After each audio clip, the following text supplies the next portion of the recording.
All right, let's check. Check one, sound level looks good. Video, I believe, is being streamed.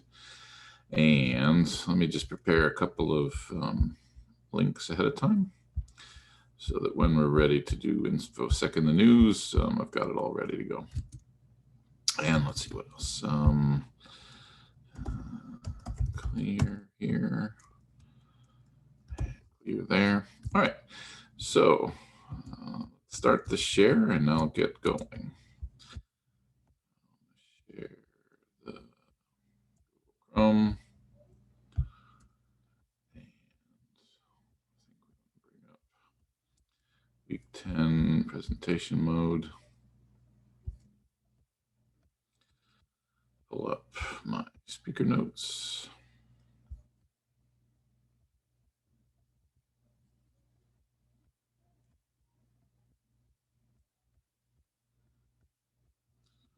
Which always requires clicking on it twice. All right, so we're about ready. Let me just double check something. Let's see, I think the share is correct. Yeah, you should be seeing week 10, and this week's lecture is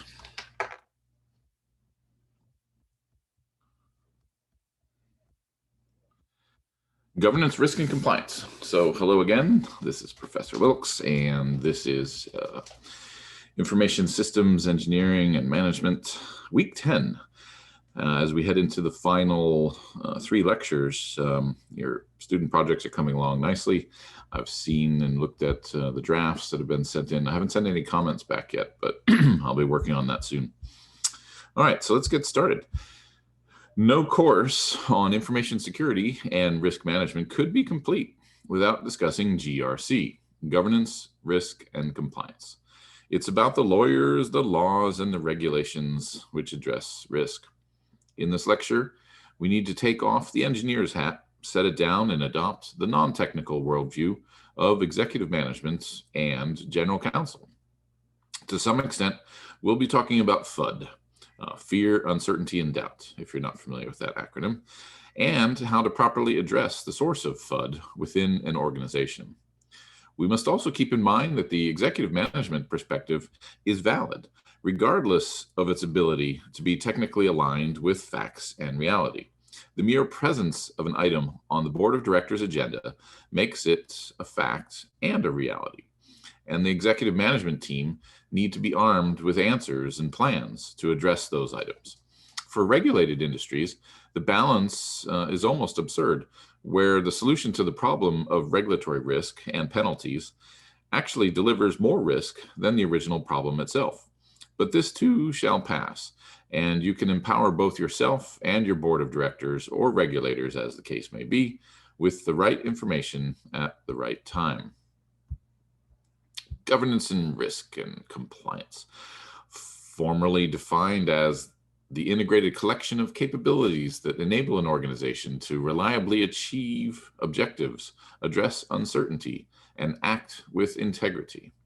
The term is fairly recent, having had an introduction to scholarly publication in about 2007. But the ideas behind it are, of course, quite established and rooted in risk management principles. Governance deals with the combination of processes established and executed by the board of directors, one of the highest governing bodies for an organization. Risk concerns itself with predicting and managing risks that could hinder the organization from reliably achieving its objectives under uncertainty. And compliance deals with adhering to mandated boundaries, laws and regulations, for example, and of course, voluntary boundaries, a company's policies and its procedures. Shown here is a portrait of Peter Stuyvesant, the Dutch Director General of New Amsterdam, which of course is now known as New York. He was not a particularly nice person, I'm told, but I wanted to find some sort of governance theme, for an image to kick off the lecture with. And so I thought people are familiar with Stuyvesant and some of the Dutch colonial history of New York. And one of the reasons that it has the cultural flavors and nature that it does was due to that early Dutch influence. So I often find it's fun to bring in the Dutch references, having lived in Amsterdam for 11 years. I see all sorts of signs of things that people aren't necessarily familiar with. They just think they're New York things. But certainly part of the multicultural melting pot and open, accepting kind of nature of New Yorkers was an imprint created by the first settlers, the Dutch. Looking at governance, risk, and compliance, we're talking about the partnering of finance, IT, and legal departments. This is meant to avoid duplication of tasks in an organization. And there are substantial duplication of tasks when it comes to governance, risk management, and compliance. Often they're managed completely independently. Internal audit teams, external audit teams, compliance officers, risk officers, various control frameworks and regulatory liaisons, they can basically drain the business of time on task doing the actual work. So GRC tools and processes, they aim to consolidate and integrate the functions for an organization. Now, of course, in a startup, you might not actually have formally defined setups for risk that are separate from compliance, that are separate from audit. But in larger organizations, and certainly in regulated industries like finance, you'll definitely find that those are multiple departments. And so the finance team will run an audit, the IT team will run an audit, the legal team will audit perhaps the language of their contracts and terms and conditions and things like that. So if this can be rolled together, there's the possibility of saving overall effort. GRC tools, this is an evolving vendor space. GRC tools, they introduce automation where possible to help make audits and compliance less of a burden, to make them more consistently executed, and to gather artifacts, of course. At the board level, compliance is about making sure that the company doesn't run afoul of any laws, including Security and Exchange Commission rules, or OSHA, right, the Occupational Safety and Health Administration, or environmental regulations, just to name a few. Shown here is the Greek Titan Atlas holding up the universe. And so I can imagine that this is a bit of the burden, that a lot of folks feel when working in a GRC function. There's definitely a need to hold up the universe, not just from a practice point of view, but also a policy and mapping of practice and policy, and to figure out what the gaps are. A lot of times organizations do have a disparity between what's written down as policy and what is executed as practice. The NIST CSF, for example, that I asked you to use for your student assessments, has a graph that allows you to sort of rate the maturity of an organization and produce a spider graph in one of those spreadsheets that can highlight whether or not a company is above or below average or average in its execution of various functions in terms of both practice and policy. Oftentimes, the worst risk, of course, is to have a stated policy which is then not followed by practice. So it doesn't really matter what the level of practice is. It's the discrepancy between the policy and the stated policy and the practice that gets you into trouble on an audit. So it's often best to just simply harmonize your practice towards policy, because if you have too aggressive of a policy and you don't follow it, that's when you can actually get in trouble. The absolute number of controls and types of controls are less important, actually, than the lack of overlap between policy and practice. GRC tools. There's a couple of them on this list. This is not all of them, but IBM Open Pages, MetricStream, ServiceNow has a GRC function and module. RSAM, I think RSAM is We Galvanize, and I think they were just recently purchased by another company. I'll have to check and look later and see if I can remember what that is. But also you have RSA Archer, you have Zen GRC, you have an open source solution called Iramba, which we'll take a look at in a little bit. The leading GRC tools, they come with a pretty hefty price tag. More affordable priced or even free solutions are available, but they usually lack the broad feature set of higher priced competitors. You also need to create a GRC framework. Although GRC tends to focus heavily on IT, implementing a strategy involves the entire organization, and it requires a hard look at all the people and processes that will be affected. GRC tools. This is a picture of the 2019 Magic Quadrant. I'm not sure if there's a more recent version, this being 2021, but they don't publish these every year. But anyway, this is a Gartner Magic Quadrant for GRC and VRM. So oftentimes vendor relationship management falls under the same category. And so Galvanize is, for example, the one I was talking about that is the owner of RSAM. And I think that's the one that NYU uses, if I remember correctly. And let's see, actually, let me do that quick search to figure out who purchased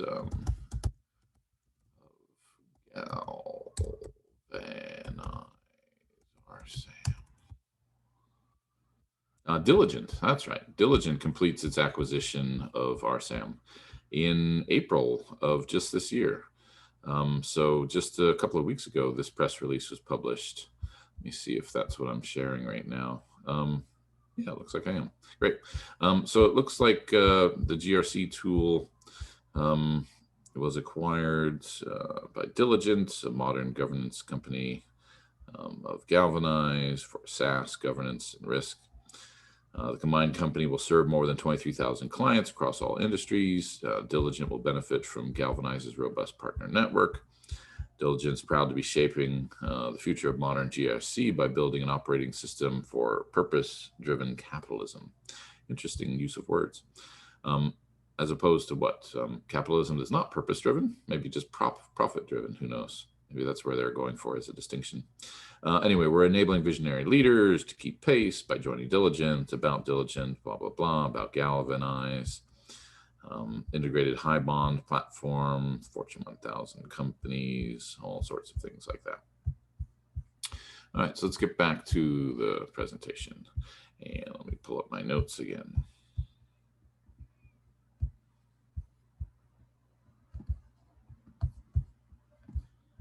Okay, so next up, GRC tools, Gartner Magic Quadrant from 2019 for IRM. And of course, Gartner loves to invent new acronyms. This particular three-letter acronym stands for Integrated Risk Management. And this is a sort of larger category, right? Integrated risk management could involve all sorts of risks, not just cyber risks. And so you have some additional players on here. But you also see some of the ones that we just saw a minute ago, like IBM, like Metric Stream, like ServiceNow, and Galvanize for RSAM and things like that. Anyway, so these are some of the tools that have made it into the universe there. And what I'd like to do is demo Aramba for a few minutes, because they have a community edition and they have a commercially supported version of it as well. So if you go to aramba.org downloads, and I can put this into the chat so that it gets captured, you can actually download the source code and install it on any modern Linux, or you can prepare a VM and use a VMware image and where everything is pre-installed and configured for you. So just filling out a little bit of information here, it gets you your download links to install it. And of course, they have an enterprise paid version that shows some of the other features that you might want. And of course, a lot of companies like to pay for something. Let's see, the on-premise version, 2,500 euros per year. That's not so expensive. And this is a reasonable alternative, right? Like I said, to buying the more expensive, Gartner Magic Quadrant leaders. Anyway, so they do have an online demo, and I was going to prepare to download the VM, but that was taking a little bit too long. So let's take a look at the community edition. And so it looks like this has a password and the username is admin. So if we just click here, we should be able to log in and just get a little bit of a sense of how this kind of a tool works. Let's see, yeah, I may as well save that login. Okay, so here you have your typical web dashboard, and there's some information that's already been added here. It looks like there's a current total residual risk score, or residual score and current risk score. And there's all sorts of aspects of this that need to be unpacked and looked into. But let me just take a look at some of these details with you. So asset-based risk management, right? Make sure all your assets are in here and that you can find them, right? Let's see, unauthorized financial data exposure disclosed due to zero breach. So in this case, we're looking at an action that we can take. And we can, of course, edit this. We can add comments. And oftentimes, when we think of tools, we'd like to think maybe of automated things, right, that can do compliance scanning and checking to see where your gaps are. But a lot of times, this is just a way of keeping tabs of something that might normally be in a spreadsheet. But instead, it can be put into a database. And you can have a library of artifacts that are used for your compliance and governance tools.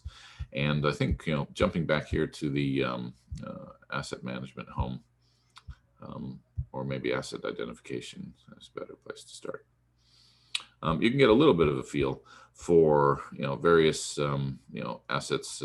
You've got human resources, payroll system, website, contracts, employee contracts. The zero accounting system was mentioned in here, for example. It looks like the review has expired.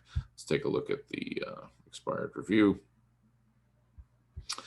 Planned dates, this is help you with your reminders, right? Make sure that you are looking at these different aspects of the platform and making sure that you can add comments and attachments. Let's see if there's anything in here. In terms of mitigated risk or plan changes, you can download the current page or all of the pages for various assets and listings. Some of the actions that I would like to jump into would be risk exceptions. So let's say you have a policy and that policy can't be complied with. Either there's an end-of-life system that violates your policy on only using commercially supported updated software with current security updates and patches available. Let's see, there was, so basically people would add exceptions here if they needed to be accepted for a period of time from a particular policy. And so it looks like this particular Google Drive bypass was a risk that was filed for an exception, and it expired in 2019. And so if I wanted to change the date and give them an extension, I suppose I could change it to 2021 and hit save. Okay, so that item is no longer expired, right? And you can extend it. They would have to provide documentation as to why. And then when you're audited by a third party, maybe a SOC 2 compliance audit or some other type of third party assessment, you would then be able to show the justification for the exception and new expiration date. Things shouldn't be set to expire indefinitely because then it's kind of set and forget. But there's other things that need to be looked at as well, systems and users. Let's see. Security incidents can be added into the Aramba as well. And this basically, I think, runs with a Postgres or a MySQL database on the back end. And it looks like some of these security incidents have been opened and some have been closed. There was a lost or stolen laptop. And so basically, it's a place for you to put some of the incidents that might show up in a separate system that are impactful for your compliance with your security policy. Here, it looks like there was a set of keys used for accessing Amazon that were on a public repo and different stages, I guess, of information here in terms of this incident, right? So you had eradication stage, right? We talked about this in terms of the stages of incident response, preparation, identification, containment, recovery, lessons learned. So no one has done the lessons learned part. It looks like they've completed the preparation part in this demo. This is, of course, the item that we're looking at.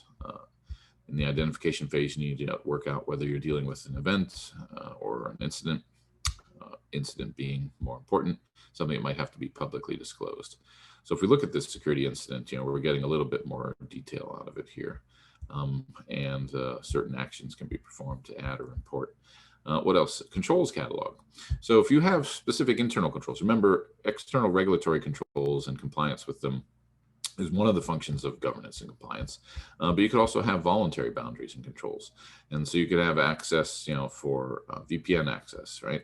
How many times has it been audited? How many times have there been issues? And so this is the kind of thing that turns into a report, right? Closed circuit TV, it's been audited 5 times. The audit has last expired. So we might want to change the status on this, for example. And I think the actions here, no, this is probably where the actions are, right? So if we were to edit this item and say, okay, this is the audit methodology. CCTV recordings from all branches and offices entrance door, right? Validate that recordings exist for up to 90 days look back. So you're going to randomly ask for something from 50 days ago or something from the IT team. And if they can't produce it, then you fail the audit results, right? Spreadsheet with camera name and office name and a check marked if the recording for at least 90 days has been found.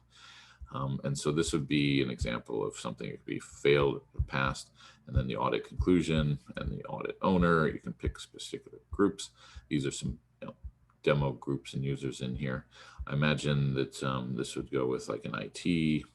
Looks like Stevie Ray Vaughan. Looks like someone likes guitar players, Robert Johnson, in setting up this demo. And you can have the audit owner. I think you can also have the evidence owner, when it's going to start. And here's where the evidence would be added. And so this is basically to help make it easier for everyone that might need some of these assets for a different function, right? A different GRC function. Maybe the IT team needs to look at some of these internal controls. Maybe the compliance team needs to look at them. And so you would have different roles and users that can be added to the platform.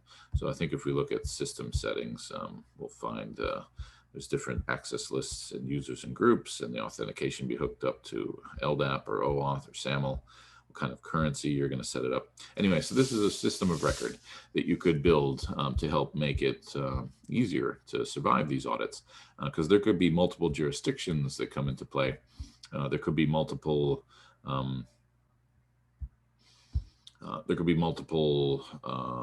actors, right, and auditors, that are coming to look at this information.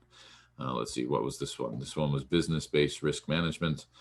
You have particular policies that would apply here, talent retention issues as a business risk, right? So it's not just cyber risk that shows up here. And then you can have compliance analysis and look at different frameworks. So for example, here you have your PCI DSS, right, for payment card industry, and whether or not you're a payment gateway provider and you handle credit card information or not. What are the different controls, that have been reviewed, and what is their status? So if you look at, install perimeter firewalls, this one, this finding is expired. This one needs to be updated, for example. And you would edit it and change it once the auditor, internal or otherwise, goes through and checks this information. And then presumably you can export this into a CSV file, potentially create an artifact that would go to a third party, to file their assessor and compliance report for you. And let's see what else. Security operations, incident details, awareness programs. What else? Organization and business units. And so you'll need to map the organizational units into one of these tools and figure out who the different units are, which ones are owned, so that you can delegate remediations and findings to those people. Anyway, so Aramba is a particularly good, like I said, open source community edition that you can fire up, or you can get an enterprise support agreement for not a lot of money, and you can set up all of this in addition. The commercial tools, they can take up to 6 to 12 months to implement. I think NYU took about that long when they implemented RSAM, and you have to work on your own framework and ingest, the framework and policies into the tool. So you may have like a lightweight compliance and assessment workflow for vendors that don't deal with confidential sensitive data. Then you might have a medium-sized, and then you might have a full compliance audit, right, for someone that's going to be working with NYU Langone. That has to be HIPAA compliant, for example, or the compliance information that the nursing student assessment project was looking at as well, because there's all sorts of frameworks and jurisdictions that apply there. And it looks like there's a bit of a dashboard, doesn't actually have any graphs. I think we can probably export some of these things, historical KPIs, current KPIs, how many things are coming up on deadline, third-party risk management, coming reviews that have to be done for third parties, various security policies, internal controls, incidents that have been filed. So anyway, this is a lovely, like I said, free tool that you can use if needed, in addition to any commercial solutions. So that's just a couple minutes of jumping into what a GRC tool looks like.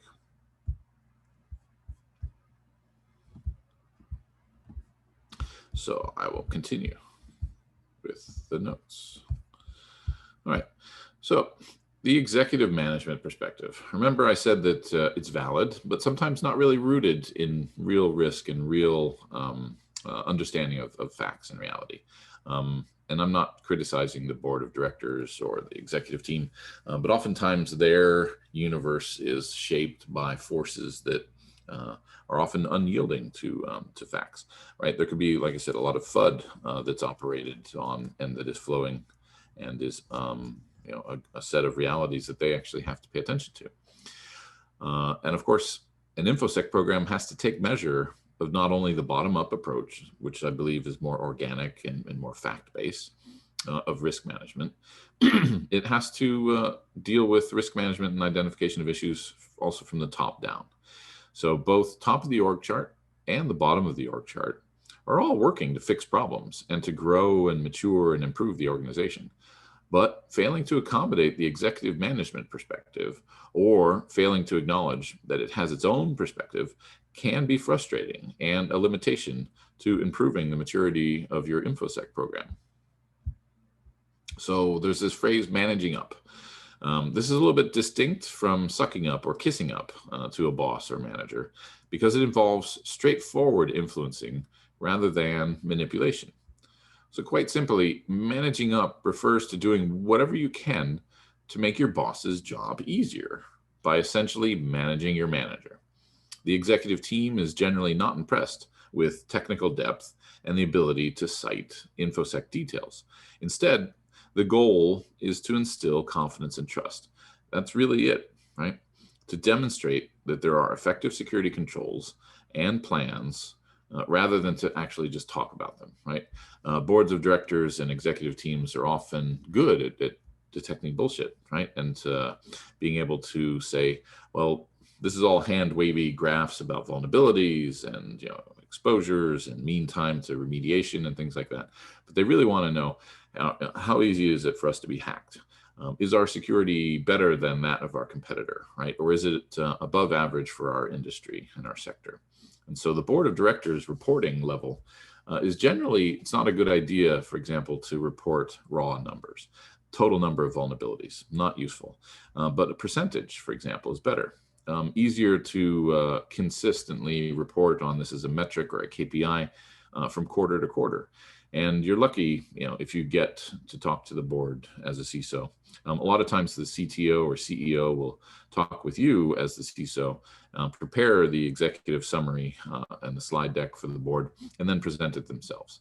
And so in certain companies, that relationship is mediated essentially. But more and more, the CISOs are getting a seat at the board of directors table for those quarterly meetings and making the presentation and talking about the risk of the organization from a security point of view. And you can almost think of a CISO as a risk evangelist, someone that's explaining that these are the risks, some of them are cyber, and to work with general counsel and the lawyers of the organization to mitigate those risks and to operate a risk register, for example. So managing up is an important aspect of being near the top of the org chart and working with the executive perspective. Again, a lot of details don't show up in a board of directory slide. Lots of details about projects. No, instead it's more about initiatives that have been challenging, initiatives have been successful, and you want to be able to show progress, obviously, from quarter to quarter. So don't bring a metric onto the radar of the board if it's going to hold flat for 2 or 3 quarters. You're best off focusing on some other metric and reporting details. What I've found in place in many organizations, and others besides me have commented on this, as I'll go into with the next slide, there's a bit of an inverted risk pyramid with the actual versus perceived risk.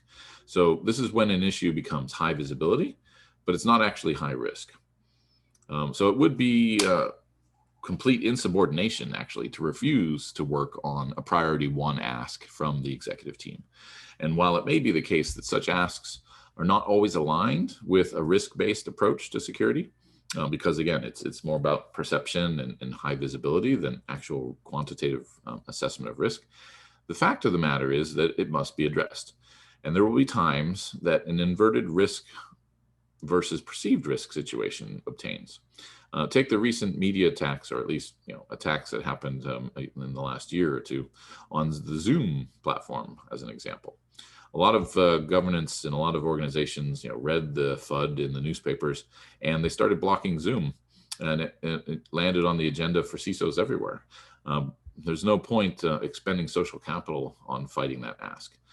So I think Columbia University, for example, banned Zoom when that first came out, right? Zoom bombing and some of the security concerns around Zoom. NYU didn't, and I'm very proud of the fact that NYU didn't ban Zoom.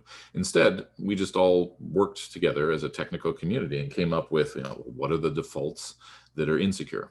Because it wasn't that Zoom was insecure, it was just that it had a bunch of defaults that made it easy for people to join meetings and made it easy for people to, guess meeting IDs in Zoom and bomb in and not have to have a passcode, for example.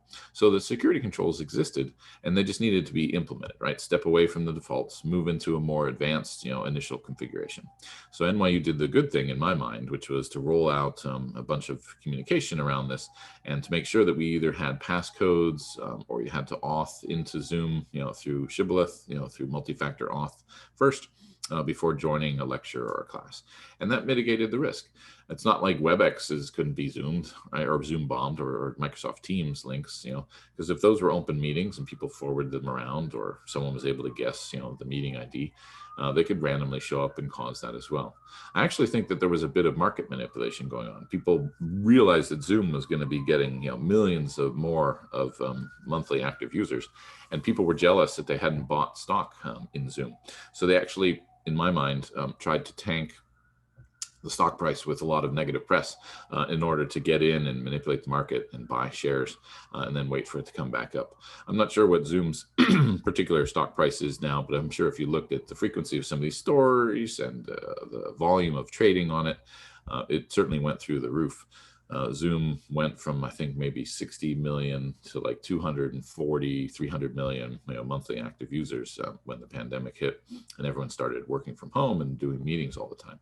And of course, they gave free accounts to education and schools and really tried to help keep the education process going. Of course, there are other concerns, geopolitical concerns around China and data centers in China and Zoom data and conferences and video being streamed through Chinese infrastructure. But I think a lot of that was, again, FUD. And I really don't think that Zoom has this campaign of exposing American business to Chinese intervention or at least eavesdropping. But there certainly were cases of individuals working within China in Zoom that did have that as an agenda. But I wouldn't conflate that with the entire process of the entire organization. So anyway, there's a whole pyramid in my mind of high risk areas that should be dealt with, which are the foundational layers, right, of DNS hygiene, multi-factor authentication, backups, patching servers. And then oftentimes up at the top, you have these high visibility items that someone read about on CIO magazine or CFO Weekly or something, had a story about a 0-day vulnerability that needed to be mitigated.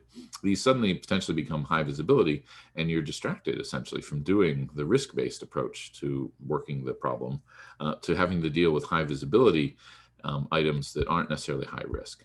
A good example of this is this pyramid I've actually taken from a presentation that Alex Stamos, former CISO for Facebook, makes as part of his keynote speeches. I saw him at the IBM Security Summit in New York in November of 2019, before the pandemic, of course, took root. And he talks about improving information security culture. So in his talk, he says, we focus on complexity and not on harm. And by this, he means that we sometimes act as if there's like an Olympic judge holding up a difficulty score that helps us determine whether the problem is worth putting effort into, either researching it or fixing it. And so there's a huge focus oftentimes on zero-day exploits. But the truth is that campaigns using such exploits are rare. And while many thousands of people are affected by simpler attacks every day, like phishing attacks and various basic malware and ransomware attacks. And so while it may be the case that sometimes the security team are asked to focus on high visibility items and temporarily put aside other work, it's also true that our industry sometimes exhibits what we call this shiny thing, right? Distraction, because the issue is new or sexy and people want to work on it because, it's a hip trending story in the news items. So anyway, there's a bit of a logarithmic scale here between, 0 days up to the top, and then us dealing with phishing, and then unexpected unpatched systems, and of course, password reuse and mass compromise. And then at the bottom, there's just systems abuse, right? And harm that's happening every day. And so this pyramid is meant to sort of show what I was showing on the prior slide here, which is that there's these high visibility items, and down at the bottom, we're oftentimes working and not spending enough time working on the basics, right? The basic hygiene of operating a platform. We can get into the more sophisticated things, that happen later, like some of the 0 days for Microsoft Exchange Server, but those, once they're actively exploited in the wild, then they become real impactful risk and not just shiny thing. One of the things I wanted to mention on the executive management perspective is the board of directors, of course. And we're going to talk in the next few slides about the board of directors. I'd also like to mention direct reports as an influential group of users, not necessarily the executives themselves, but that first layer below the execs, right? The direct reports of the executive team. And then, of course, general counsel is floating around as an important stakeholder, and we need to talk about that. And human resources has to be involved in certain types of information security programs like insider threat investigations. And then, of course, the most powerful person in any company, the executive assistant. And I'll talk about that in a minute. So let's dive into the world of executive management team. It is and should be oriented towards the board of directors and their direct reports. The executive management team is only paying attention to that universe, right? They're managing up themselves. The executive management perspective also includes, of course, general counsel and human resources. But the most powerful voice in the ear of the executive team is actually their assistant. If you look at the power graph of an organization, not the org chart, but who influences who and who's an outlier and how many people they're connected with, the executive assistants are the most powerful entities. Execs are outliers, actually, on the social graph, having only a few connections into the actual business.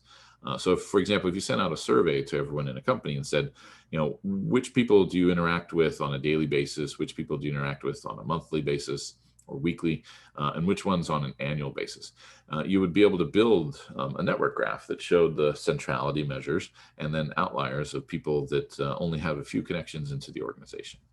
And of course, the executive systems are the most powerful entities because they live at the center, right, of the graph. They have the most number of connections.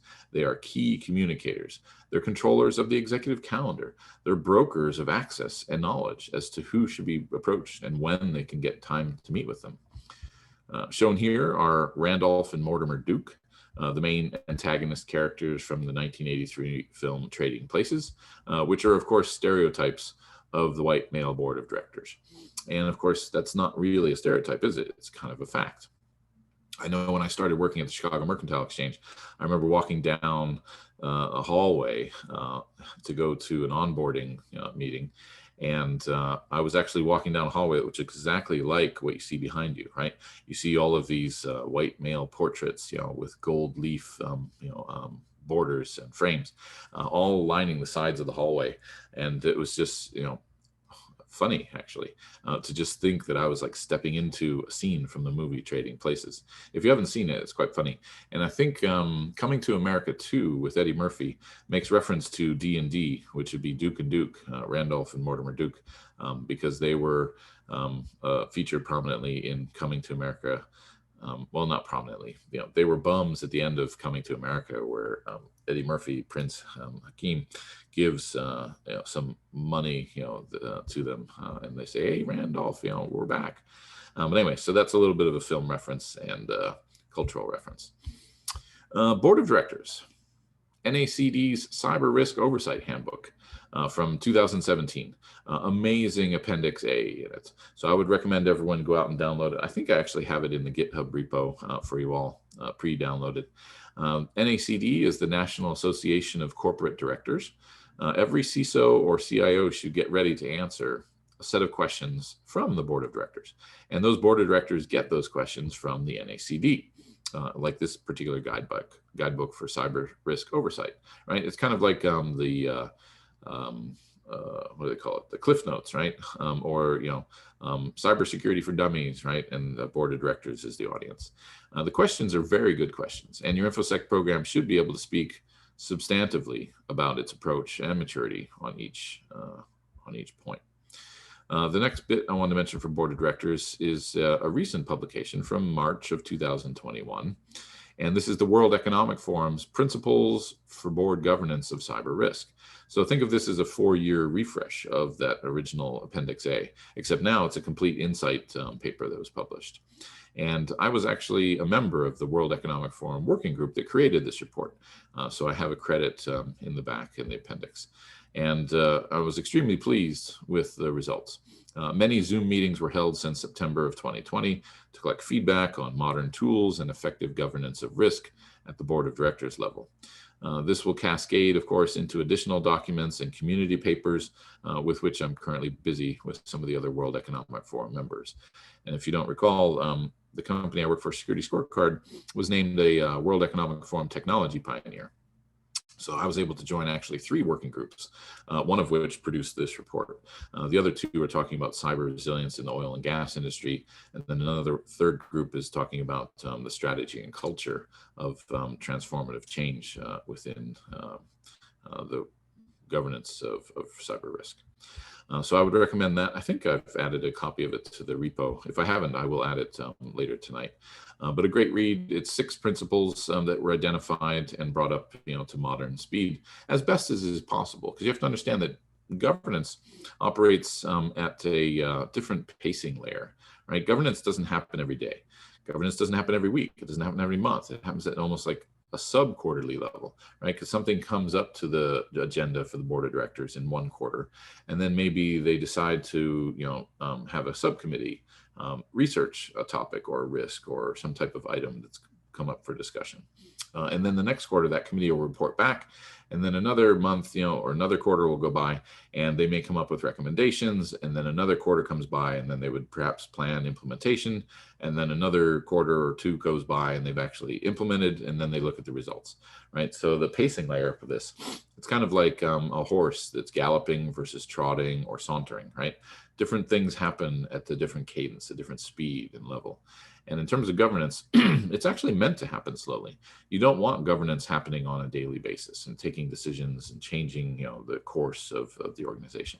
This kind of stewardship and management of direction and priorities is meant to happen at a slower level. Let's see what else. Board of directors. Board of directors should be paying attention to situational awareness. And understanding what is a thing and is that thing important and needing to be paid attention to. Board of directors also should be asking questions about strategy and operations from an InfoSec point of view. They should definitely be paying attention to insider threats. Every program that I've worked on, I've always created an insider threat program, whether that's intentional insider threats or accidental. You need to have a process in place to investigate when you think something suspicious is happening, and somebody needs to be off-boarded for cause, for potentially giving information to a competitor or violating various policies and procedures of the organization. Supply chain and third-party risk is on everyone's plate and every board of directors' agenda these days since SolarWinds happened last year, and some of the other aspects. Excellion had a breach. It wasn't really supply chain risk. It was more just a vulnerability in Excellion's FTP appliance software. But it was a big deal because a lot of breaches were triggered from this vulnerability and being exploited. And of course, the board of directors should eventually care and talk a little bit about incident response. And of course, follow up after a cybersecurity incident.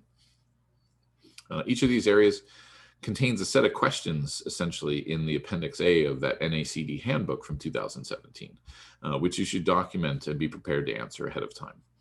Before the board actually asks those questions, right? Just go ahead and fill out the answers. It's not like they're going to really change, from year to year. Over the last 4 years, governance is still concerned with the same fundamental questions, and these areas of discussion that are listed here.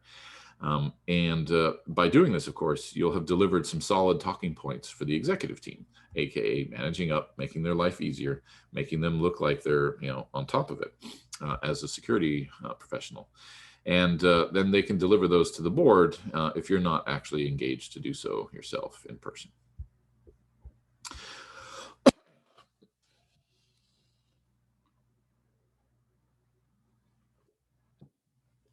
All right, next up, direct reports. The executive team's direct reports are a very powerful cohort, and it represents a delegated set of goals and objectives for you as a security professional. So most research indicates that an executive should have 8 or 9 direct reports. That's it. Nothing is more important for a leader than to understand knowing how to move the needle right across the entire enterprise, whether that's strategically, culturally, organizational structure, or operationally. But don't confuse platform with people, and don't confuse position with responsibility. It's not about the platform, it's about the people. So you need to influence the influencers, the so-called court viziers, right, who have always had gated access to the agenda of the executive team. So rather than targeting, the executive team directly, target the executive team's direct reports, influence them, keep them up to date, help them resolve their items that are on the corporate risk register that you have influence over, or at least help them understand how to mitigate some of those risks. So direct reports is an important focus. Also within the executive sphere of influence, you have general counsel. General counsel or chief counsel, chief legal officers, this is basically the head lawyer of your legal department. Internal counsel handles administrative tasks, while outside lawyers, aka external counsel, handle some of the more complex legal work or work which necessitates a buffer or some type of distancing effect for the organization. So for example, working with law enforcement agencies, that's often placed with external counsel, not because internal counsel can't do it, but because you have an extra buffer of attorney-client privilege when you're working with external counsel. And of course, this helps shield the organization from various specific risks when you're dealing with criminal matters, like discovery. So if your internal counsel is representing in a case, the opposing counsel can actually make requests, right? Discovery requests saying, please give us the logs, where you're accusing our client of stealing, information or stealing money, actually. There could be fraud in an insider threat investigation. I think there were cases of former employees that were continuing to exert fraud at Microsoft, for example, and awarding contracts to non-existent companies and stealing millions and millions of dollars due to their insider connections. Anyway, so this is one of the things, obviously, general counsel. I think here I have like the Egyptian pharaoh talking with one of his court advisors. Again, general counsel kind of has that kind of privilege, whispering in the ear of the king or the king or the queen. Of course, there's no executive level universe without a strong dose of HR, right? Human resources. Human resources is responsible and powerful in a lot of organizations, responsible for recruiting and screening and interviewing and placing workers. They may also handle employee relations, payroll, benefits, and training, for example, as well. Often the big the big intersection and overlap, or if you make a new word, interlap, between InfoSec and HR is going to be your movers, joiners, and leavers, right? Onboarding, offboarding, and then, of course, people changing roles within an organization. That's going to be the largest interaction that you're going to have with most HR in most companies. There may be the occasional insider threat investigation, like I mentioned, but in general, the governance of the InfoSec program will entail onboarding and offboarding of staff, the co-authoring of policies, such as the employee handbook, and other documentation that identifies what is the expectation for data privacy, confidentiality, who's allowed to talk to press, non-disclosure agreements, all sorts of things like that. Let's see, HR will also be on deck for MFA due to the data classification of all the information that's contained in HRIS platforms. HRIS would be an acronym for Human Resources Information Systems. So think of systems like ADP or Namely, Workday, and others. Confidential restricted, of course, is the data classification that I've mentioned. It's the highest level. That's often applied, of course, to HR apps, whether it's a cloud service provider that provides it for your company or you do this in-house.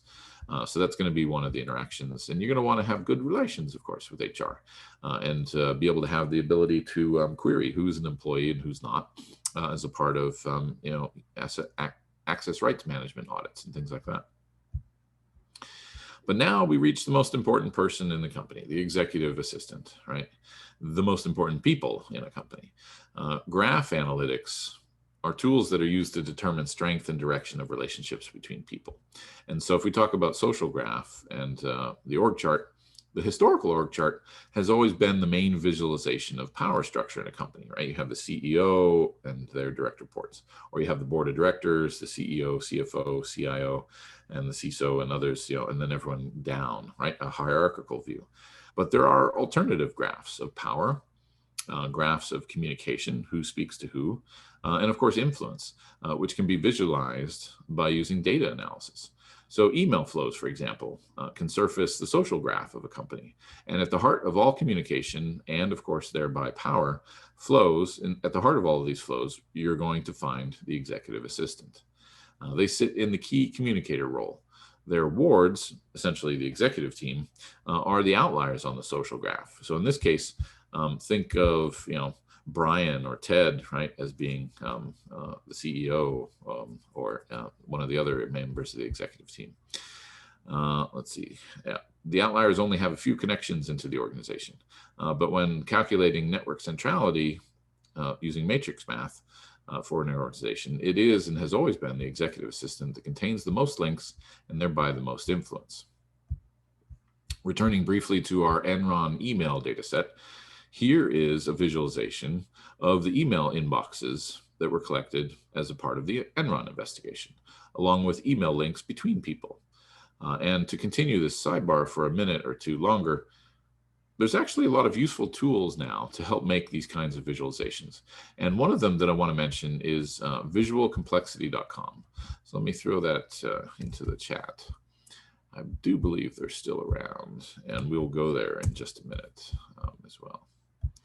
But what you see here is the project's main goal for visual complexity is to leverage a critical understanding of different visualization methods across a series of disciplines, as diverse as biology, social networks, and of course the World Wide Web. So if I jump to this page, you can see the visual complexity site. And there's some incredibly beautiful visualizations in here that are used to understand, connections, who's connected to whom in the Hadoop world. And so these show the connections between these different vendors. Fascinating stuff. Let's see if we go to the URL for this visualization. Who's connected to whom in the Hadoop world? This one's from 2012. It looks like this graphic might be broken. Let's see if I can find a more recent one than this.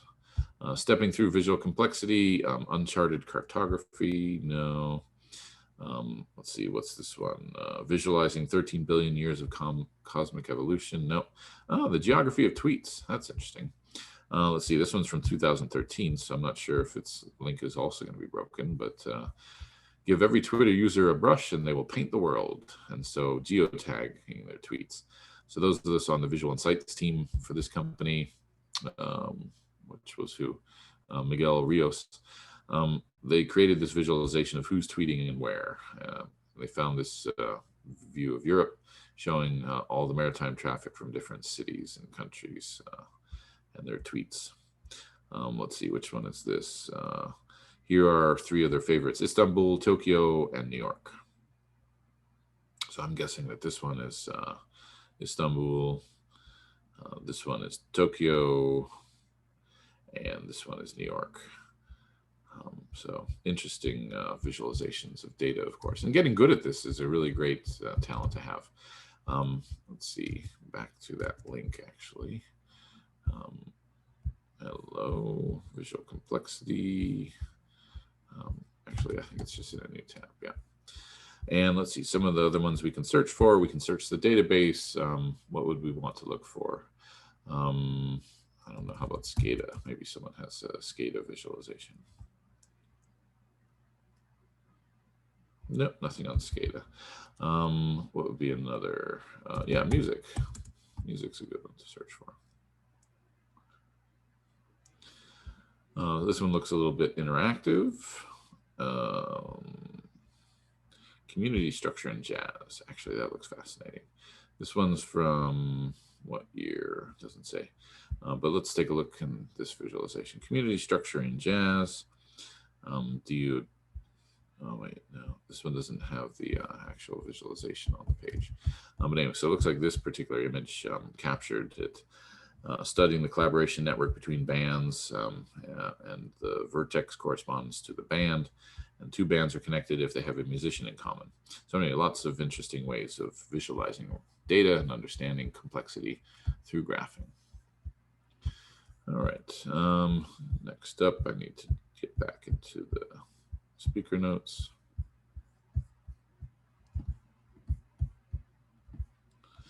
All right, so that little sidebar aside, we are complete. Definitely check out Visual Complexity. Learning how to do things with Tableau and take your data sets of what's happening can help you understand the data very quickly and eyeball certain outlier statistics, right? Visually, it's a lot easier to see than to just look at, graphs and charts and columns of numbers.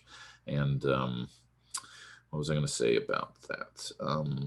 Oh yeah, Tableau, right? There's a community of galleries of visualizations that you can use where you just take your existing data sets. Google Data Studio is another source of great information about that.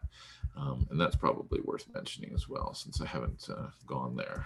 Google Data Studio.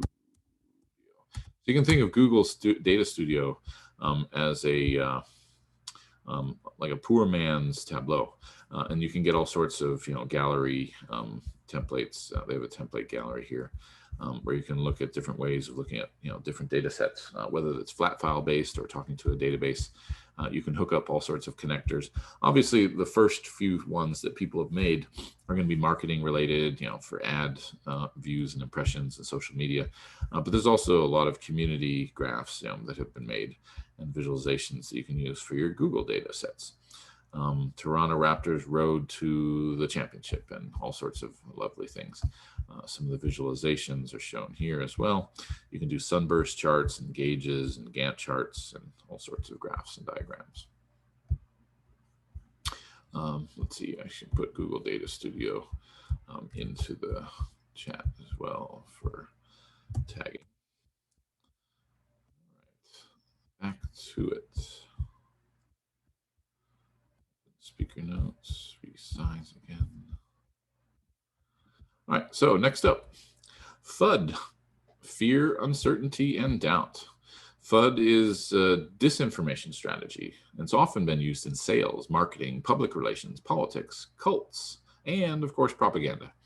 While the phrase itself, FUD, dates to at least the early 20th century, the present common usage of disinformation related to software, hardware, and technology industries generally appeared in the 1970s to describe information in the computer hardware industry and has since been used more broadly. Originally, it was used actually to describe IBM's sales and marketing strategy. In the 1990s, Microsoft picked up the art of FUD, and they outdid IBM at their own game. You may have heard of a phrase, nobody ever got fired for buying IBM. That was an example of this kind of approach, right? You're getting someone, potentially coercing them into signing an IBM contract out of fear, saying, well, you might get fired if you choose someone else, right? Of course, IBM isn't the entity that it was in the 70s or 80s anymore. So now I don't know if that still holds true, but certainly IBM makes good products and is doing great things, like I've mentioned, buying Red Hat and taking the whole world of commercial software and open source software and kind of building a hybrid model. You can buy IBM commercial software, or you can buy Red Hat and use CentOS, as a free version of an OS that's based on Red Hat, for example. There's just a few, releases apart from the updates to the commercial version. But anyway, so I have, of course, here a picture of Luke Skywalker training with the Jedi Master Yoda, and fear leads to, anger, anger leads to hate, hate leads to, Sith Lord. But anyway, so next up, reasonable security controls and lawyers. With the California Consumer Privacy Act, the CCPA, which went into effect in January of 2020, it requires companies that serve California residents to have what are called reasonable security in place. Well, that's not really a well-defined technical term, is it, reasonable? And it's open to interpretation. But the private right of action in the law that allows consumers to sue businesses that mishandle their private data, that's pretty significant, and it's pretty unambiguous, the ability to sue. And so we have to dive into reasonable security, and what does that mean? Because the executive team needs to think about this, right? And it's obviously a core mission of governance, risk, and compliance is to understand what are the laws, and if the laws use a word like reasonable, and it's open to a lot of interpretation, it's good to think about what exactly ought to pass as reasonable security when you're talking with your lawyers and your InfoSec team and your budget, things like that. All right, so California consumers have a private right of action when their non-encrypted and non-redacted personal information is subject to an unauthorized access and exfiltration, theft, or disclosure as a result of the business's violation of the duty to implement and maintain reasonable security procedures. So the singular guidance for organizations that are actually seeking a reliable standard for what reasonable security means was provided by the Office of the Attorney General in California in their 2016 California Data Breach Report. That report analyzed data breaches and data breach events between 2012 and 2015, and it determined that the 20 controls in the Center for Internet Security, CIS, critical security controls, the CS20 essentially, establish what they called, and I quote, a minimum level of information security that all organizations that collect or maintain personal information should meet, end quote. California's then Attorney General, Kamala Harris, stated that essentially the CS20, quote, are the priority actions that should be taken as the starting point of a comprehensive program to provide reasonable security, end quote. So the report warns that the failure to implement all of the CSC controls, right, the critical security controls, essentially the CIS top 20, that apply to an organization's environment constitutes a lack of reasonable security.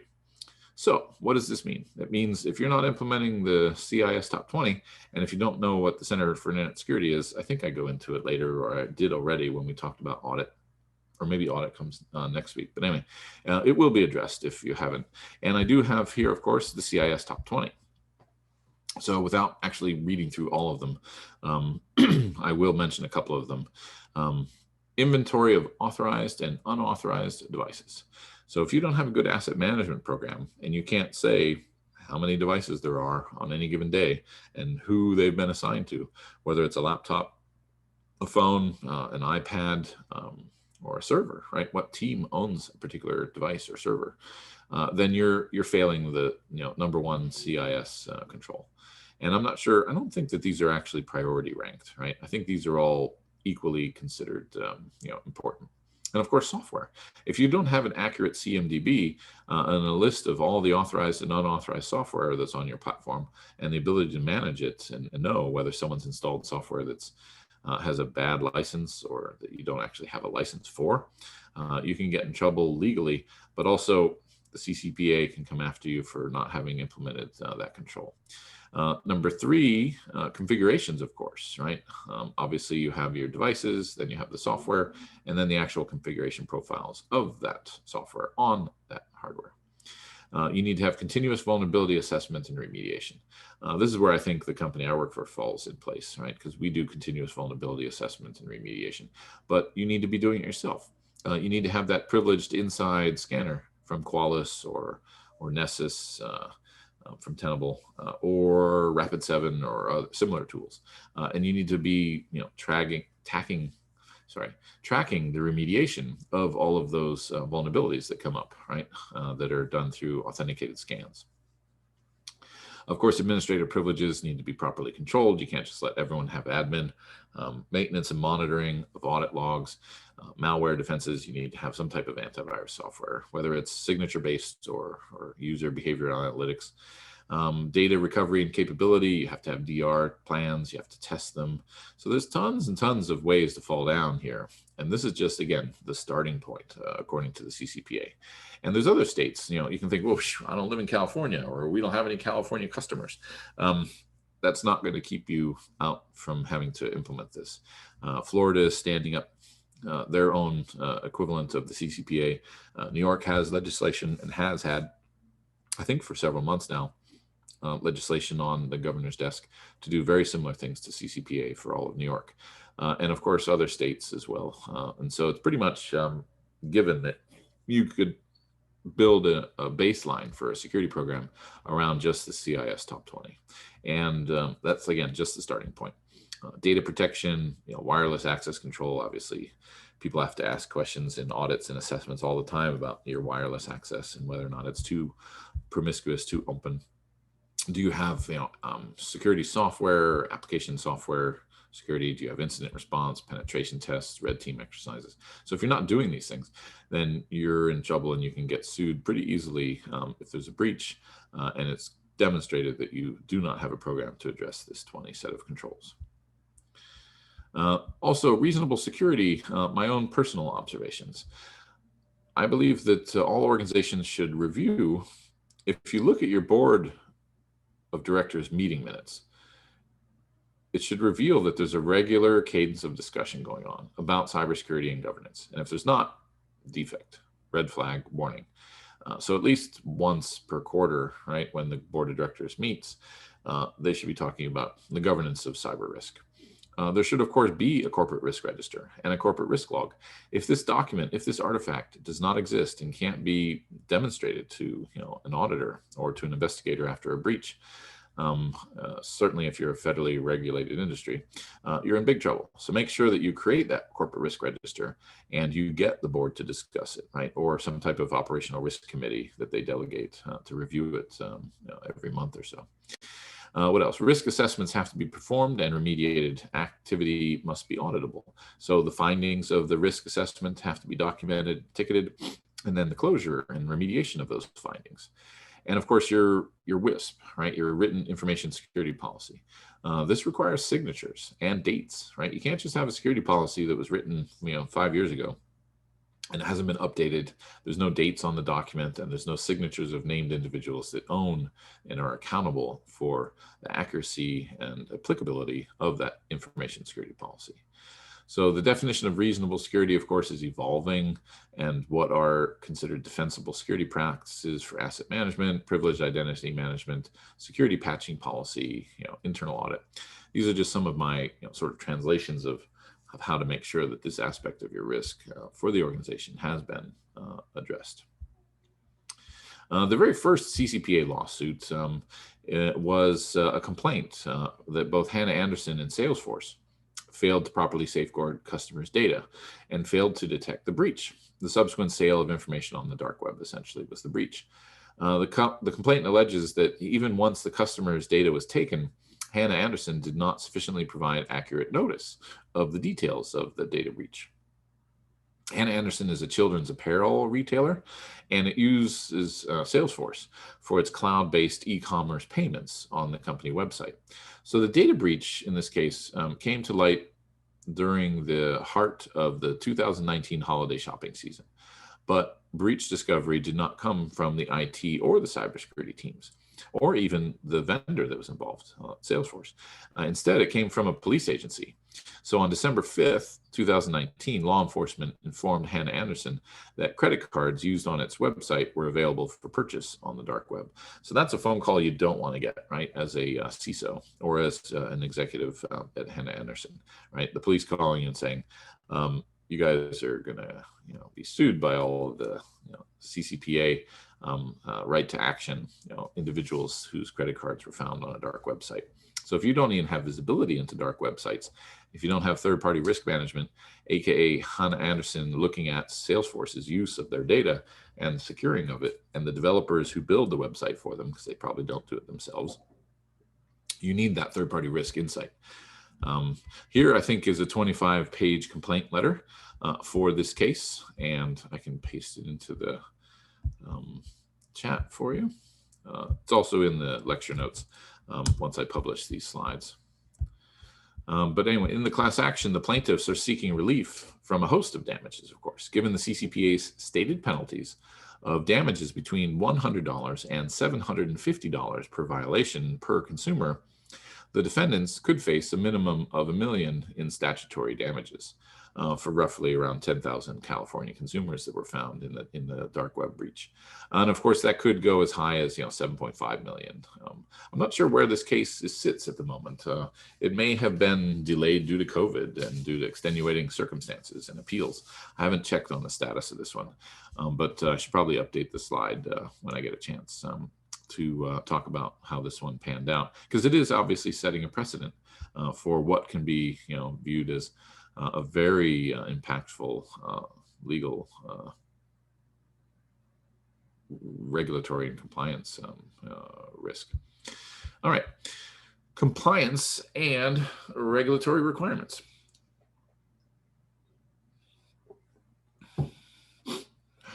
Assessing which rules and regulations apply to an organization is actually no easy feat. Often, organizations need to comply with multiple frameworks and multiple regulations, many of which have overlapping qualities. Take, for example, let's say you worked as a financial controller for the United Nations. You would essentially have something like 122 country jurisdictions that you had to apply with your accounting practices. And then within those 122 countries, you may have national and state and local, jurisdictional, compliance and for regulatory requirements to deal with. So that one's pretty much the most complicated one I can think of, where you would just basically have every compliance rule and regulation on planet Earth would be a part of your job and your risk framework. Of course, regulatory compliance can be grouped into a couple of areas. PCI, HIPPA, SOC 2, GDPR, Ccpa, and the other states that will follow. An organization's efforts to ensure that they are aware of and take steps to comply with relevant laws, policies, and regulations, right? That's what regulatory compliance is concerned with. It varies not only by industry, but often by location. So the financial, research, and pharmaceutical regulatory structures in one country, for example, may be similar, but with particularly different nuances in another country. And there's several more regulatory controls than just these 5, but this is a good set to start with. So I just want to walk through, talk about each one briefly. PCI, payment card industry, right? This is a set of 12 regulations designed to reduce fraud and to protect consumer credit card information. DSS it stands for Data Security Standard. So it's often referred to as PCI DSS. The PCI mapping, version 3.2.1, there exists a mapping actually for PCI DSS into the NIST Cybersecurity Framework version 1.1. And that's actually available on PCISecurityStandards.org. Let me copy that address into the chat in case you want to bookmark it for later. But you should be able to find the mapping between different frameworks, because people often want to know, if I answer a set of questions, right, how many of those questions also show up as questions in another framework. And of course, Security Scorecard has a tool to do this as well called Atlas, which allows you to answer many of the questions once, and then it automatically figures out how to map those answers into other frameworks. I think we have around 14 frameworks. I don't think I actually included a demo of Atlas in here. I may have to do that at some point. But anyway, PCI DSS Aoc. So the Aoc is a form used by merchants and service providers, and it's called Attestation of Compliance, right? That's what Aoc stands for. And it attests to the results of a PCI DSS assessment. So basically you have to find a third-party assessor that will perform this for you if you take payment card, industry, credit card data on your website or in a part of your business, any part of your business. It doesn't just have to be online. The Pci Dss Aoc shown here is submitted to an acquirer or a payment brand, along with the appropriate SAQ or ROC, and any other requested documentation. So form SAQA, for example, is for card not present merchants. So think of those as being online, right? There is no credit card present when the transaction's made. And all cardholder data functions are fully outsourced. So I've filled out an SAQA previously at Marvel, where we had a third-party payment provider that took care of the credit card payments for Marvel Unlimited for the comics app subscription, for example. $9.99 a month, I think it is. Let's see, what else? This is drilling down into one of the attestation sections. So some of the more interesting questions are on section 2, shown here. Build and maintain a secure network and systems. Seems like a reasonable request, right? But what does that mean, right? It asks if essentially if default configurations and passwords are ever changed before installing a system or adding servers to a network, because it's considered not really best practice to just simply buy a network, piece of network equipment and put it into play with all the default passwords in place, right? The ones that can be found by reading the manual. Admin or admin password is oftentimes the case here. And it's funny because this happens, right? People actually do buy network gear and just install it. They don't have a professional network administrator or some other certificate or certification in that field. Buy and build infrastructure, or point and click and drag things from Amazon and build infrastructure and start a company. And they've never really hardened it, And eventually when they get around to being assessed, these things come up as findings that have to be remediated. Further details around maintaining a vulnerability management program, right? Includes best practices of course, applying critical security updates within a month of their release. So when Microsoft releases its patches on Patch Tuesday, if you don't have them applied to your production PCI compliant servers within 30 days, then you're in violation of the PCI DSS.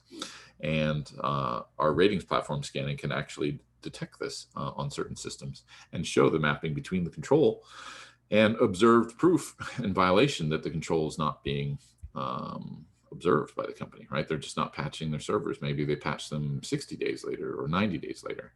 And so you can see what vulnerabilities are there, when they were released, and is it out of compliance? And that's an automation that we help deliver that lots of companies are using and understand the value of having that as an automated function. Let's see what else. The next section asks you in the PCI DSS SAQA, it asks you to respond regarding strong access control measures, such as password length and password complexity, and do you have MFA? And if you have an item where you cannot put an unqualified yes, then you have to be prepared to fill out and attach a CCW, which is a compensating control worksheet. So anyway, this is one of the things that compliance is supposed to do, right? It's supposed to ensure good and best practices for security, policies and procedures and techniques. And so this is not just bean counting and checkbox security, although many times people do treat it that way. It's meant to drive real security controls and to help maintain good security postures of an organization. Last up, I think requirement 12. And of course, you may notice they don't actually increment sequentially for those of you that are paying close attention. It goes on to cover your WISP, right? The Written Information Security Policy. So you get the idea that self-assessments and submitting artifacts that reviews are performed and controls are verified is at the heart of the PCI DSS Aoc form, right? The Attestation of Compliance. This will be similar for several other regulatory requirements. In sufficiently large organizations like the Chicago Mercantile Exchange or other places, Disney, Marvel, ESPN, all sorts of banks, you're going to basically have an internal audit team that's going to be responsible for procuring this from all of the other internal teams and various internal teams. And they then submit it to the independent assessor. And they have to do this every year. All right, next up, HIPPA. Health Insurance Portability and Accountability Act of 1996. HIPAA was created to modernize the flow of healthcare information, to stipulate how personally identifiable information maintained by the healthcare and healthcare industry and insurance industries should be protected from fraud and theft. There's also something called PHI, personal health information. What I find interesting is that it's a bit hypocritical, actually, the HIPAA compliance, because it talks about there needing to be data that should be encrypted, right, in transit or at rest. And I think there's something called HCL. And if I remember correctly, HCL is a bit of a sham in the HIPAA standards, because a lot of the HCL compliant protocols and vendors and hardware that's used in hospitals is transmitting all of that information in clear text. It's completely hackable, snoopable, sniffable, and man in the middleable. And so I don't know exactly why the standard is, maybe it's just guidance. Maybe it's not actually, has any teeth to it. Maybe HIPAA is just a bunch of words on a page, and everyone kind of plays along and knows that a lot of these underlying technologies are not actually strong technically and strong security controls that don't even use encryption, for example. I'll have to look into that some more, but it is a bit alarming that all of our health information is shared so ineffectively. And I think we've probably talked about this in incident response as well. If a ransomware attack hits a hospital, and there's been a lot of them that have happened in the last couple of years, well, oftentimes the remediation is to come in and add strong two-factor authentication and to add encryption, and it slows down the delivery of information, right? Because people have to be pulling out these little multi-factor authentication tokens and fobs and dongles. And there was some stat that I had, I don't think I have it in this deck, but the morbidity and mortality rates actually go up in a company after a ransomware attack. So in this case, the solution is worse than, or the cure is worse than the disease. Having bad security, coming in, adding in layers of security doesn't actually make things more secure often. And it sometimes, increases the, or increases the amount of time for doctors and nurses and others to get information that they need. And so it goes up, right? The mortality rate actually goes up after a ransomware attack and someone becomes compliant. And this is fairly problematic going forward, I think, for the entire industry. How do we make the world, a safer place? How do we make it easy for people to, have, secure and compliant infrastructure, and yet make it easy to use, right? We have to solve the business problem, the business challenge, as well as maintain security. We can't just go and implement security controls, then end up decreasing the quality of care and, cause additional loss of life. All right, SOC 2. So this is a data security and privacy framework that's recommended for all service providers that process and store what's called customer data. So SOC 2 compliance reports, they come in two flavors. There's a type 1 and a type 2.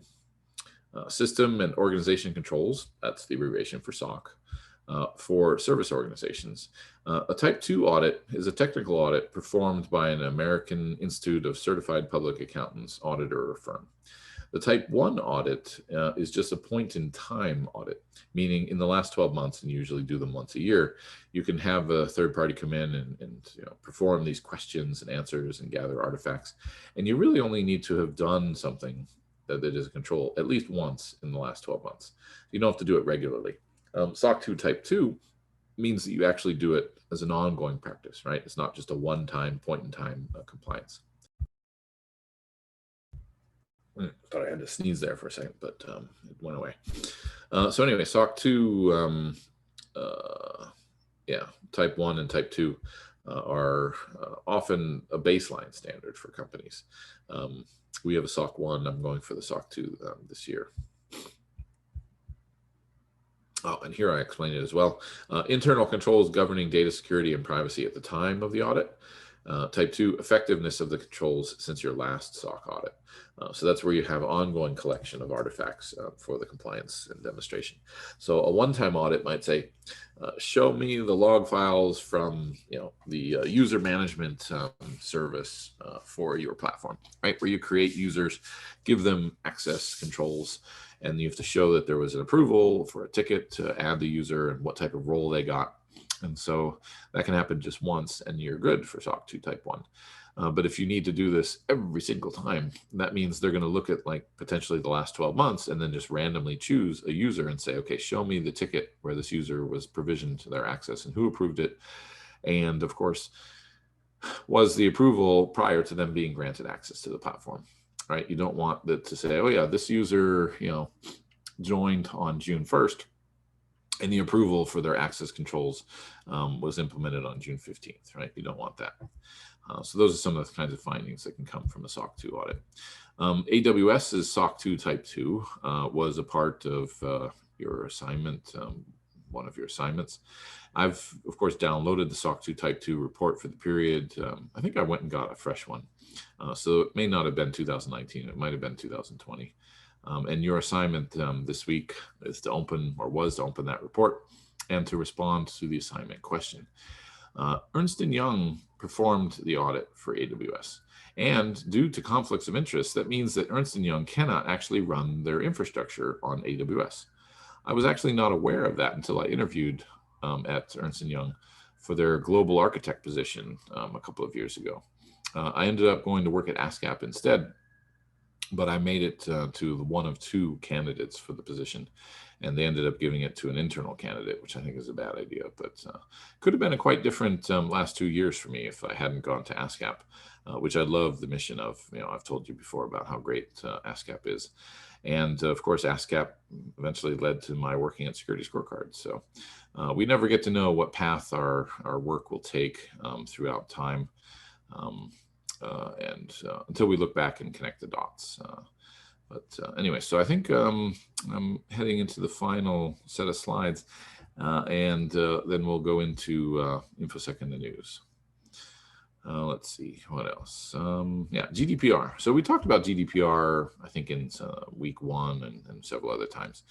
And this just bears mentioning here, of course, that GDPR data protection is the data protection and privacy of citizens of the European Union. What can I look up here real quick for you? GDPR, what's it called? Linklaters report. I think they did a report on GDPR data. And I think it was from fairly recent. No, this one looks like the old one. Where's the more recent one? Here we go, the GDPR 2-year perspective. So this came out in July of 2020, and I can put this link into the chat.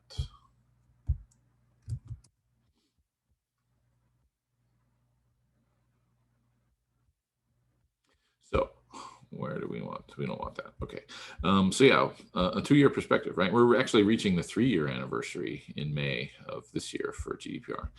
But anyway, so that let's see what else. The shakeup and data protection, big deal. Lengthy process. Lots of people's companies impacted. Data models, having to put up GDPR banners and opt out and acknowledgement and acceptance. Forms, I guess, and cookies, all sorts of stuff. A very heavy piece of legislation. In its second anniversary, it's a good time to take a look, right? And so they drafted it back in 2012. Harmonization across all of the EU was fairly successful, although some nations are, actually not enforcing it as consistently as others. So let's see, there's divergence across states that does continue according to this report. The diversion is apparent for how states have chosen to structure their national data protection laws. Some, like the UK, have gone to the extreme of including their law an exhaustive list of grounds to cover the processing of special category and criminal offense data. While others, like Poland, have comprehensively amended existing sets of national laws. And while the application of GDPR and the one-stop shop mechanism has resulted in more harmonization, it actually doesn't, it's not easy to put together a clear picture of what's happening in each country because of the differences in reporting and in differences in implementation. So let's see, for example, in 6 of the countries surveyed by Linklaters, Belgium, France, Germany, Italy, Poland, and Spain, there was an average increase of 66% from year 2 to what was happening in year 1. The UK, on the other hand, reported a decrease. The number of breach notifications actually dropped by 17%, whereas the numbers in France actually doubled, right, with almost a 97% increase, and Spain and Italy also. So some folks are, really using this legislation to go after data breach and data breach reports. And I think in the third year, it's interesting, what the trends are and what the numbers are.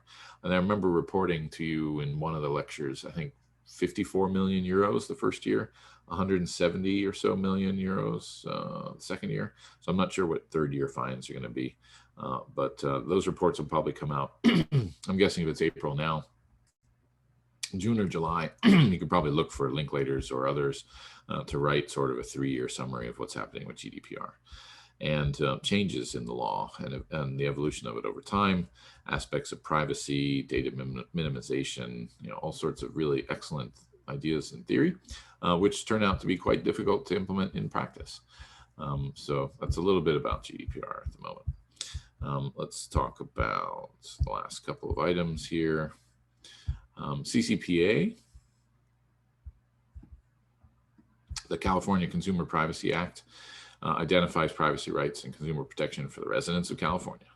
And what demo is it? Oh, I was going to jump into security scorecard. Okay, good. Well, let's do that.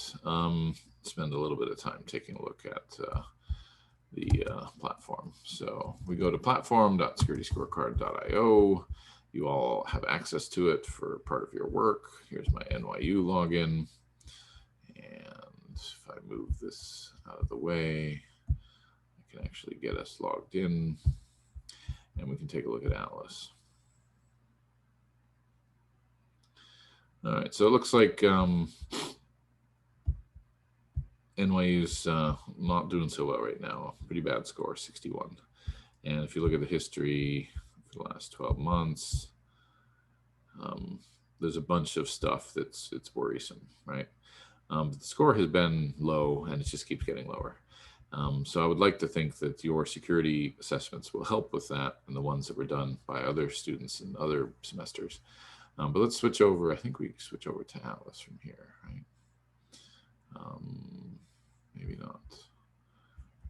I may have to just go to atlas.securityscorecard.io.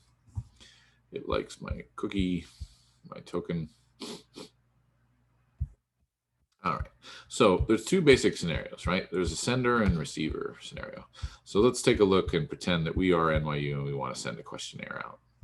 And how likely am I? 10. I'm very likely to recommend this. Atlas is great. My colleagues will enjoy seeing that feedback. All right, so select a questionnaire template, right? There's plenty of questionnaire templates that you can use. We set up a specific one for Excellion for people to send and say, hey, do you use Excellion? Because when you're doing third-party risk management, you want to know if someone was impacted by a breach, because then your risk of your data and your work with them could be impacted. So we can preview that questionnaire. And this one's pretty straightforward, right? Do you operate a secure file transfer service using Excellion's file transfer appliance? Yes or no is the required. And if you say yes, then you get conditional responses and additional questions, right? If you say no, then you're done, right? There's nothing more to ask. And so if you say yes, you put in the answer, or comments are optional.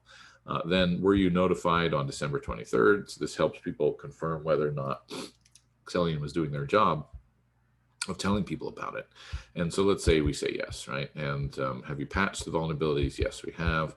And so we're just helping people to do this at scale, right? If you have thousands of vendors or even hundreds, sending this questionnaire out as a spreadsheet, can be difficult to collate the answers, bring it all back together, right? And that's how most people do this, right? With Excel spreadsheets.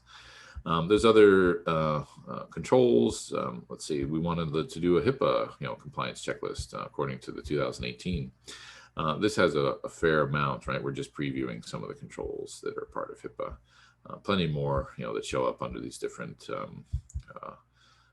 electronic personal health information, right? EPHI. So you get a sense of how this works, right? And then you have recipient due dates. If you're sending this questionnaire, you can create a template and you can co-brand it. You can copy, this email to your clipboard to help kind of front run the fact that you're going to be sending them a questionnaire. You can create a link for your company to send internally.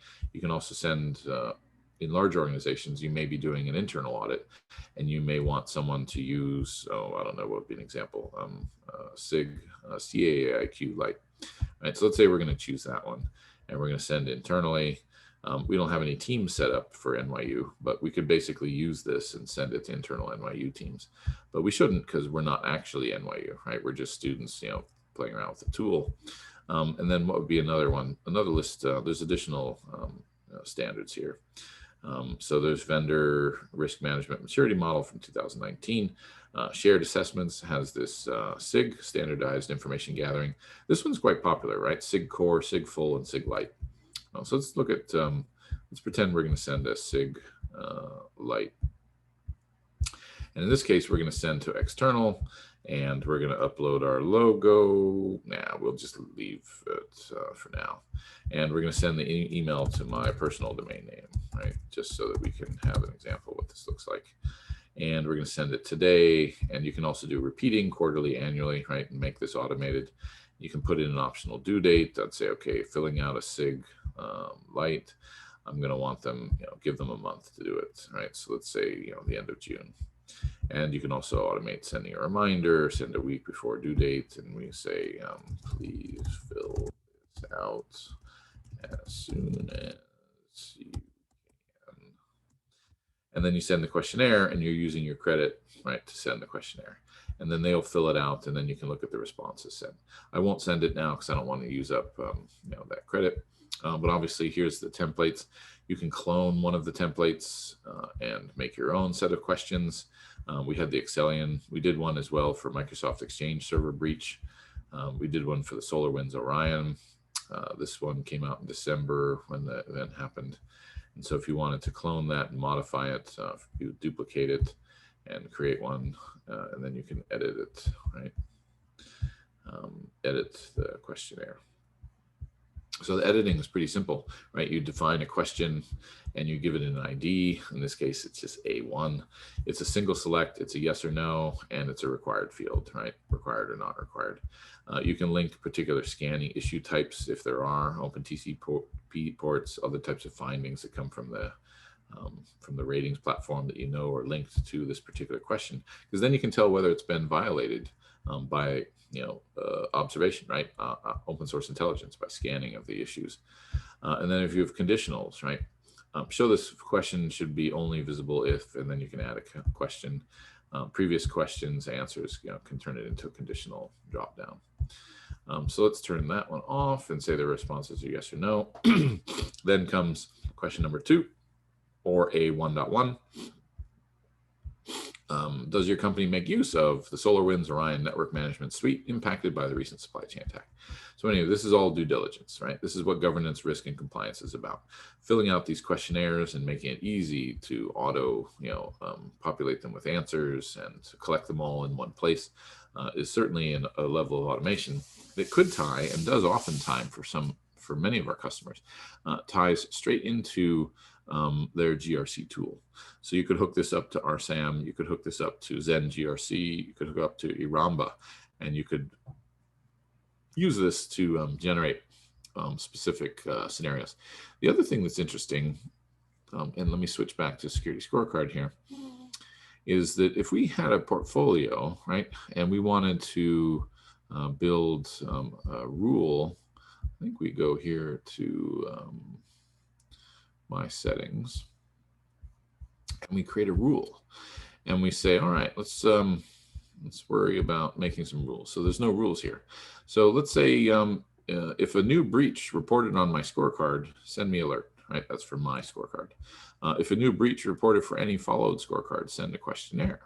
So this is a nice bit of automation, right? So you can say, if any of my followed companies has a breach reported, and you can pick different events, but in this case, new breach reported, you could do score drop, or score goes down, score goes up, a particular CVE is detected. But let's stick with new breach. For any followed scorecard or scorecards in a portfolio, and then you pick which portfolio, We have the nursing school one. We have the university comparisons, personal and private portfolio show up here. But let's do it for any follow scorecard. And then the action is send a questionnaire. So what questionnaire are we going to send? Well, we have to, create the Atlas account that will link it, and then you can add additional actions. You could potentially send an alert. The alert could go to myself. You could also send a web request, right? So this is like a webhook. And here you could have something populate a Slack channel and say, okay, there was a breach just reported for this vendor, and we sent them the questionnaire, and we signaled the automated messaging in a Slack channel for the InfoSec team, or for the compliance team, or for the legal team. And so this shows a little bit about how to do webhooks, but most people think in IT understand how to do that. So anyway, and then of course there's an API for it where you can access all of the information, in Atlas and the ratings platform through an API, and not have to use the web form to do these kinds of things. So you generate an API token and access and generate alerts. And that was it for what I wanted to show on the Atlas demo. So at this point, I think we go back to InfoSec in the news. Yep. All right. So let me switch the share to be a full screen share. And let's walk through a little bit of some of the news stories. And what's it? I was going to look up something that had to do with recent news. Oh, that's right. I already looked it up. It was the acquisition by Diligent of RSAM, We Galvanize. So one of the things that's been hitting the news across my feeds is the passing away of Dan Kaminski. And out of respect for the impact and his place in the world of InfoSec, I wanted to open that up. So let's see. Did I say? Yeah, this is the one.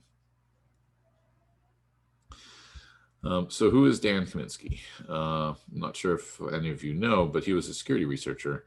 And I think the conditions of his passing are not known yet. But people are asking for privacy and respect for his family and friends about the incident. But he passed away, I believe, yesterday. He's a security researcher widely known for his work on critical DNS security flaws.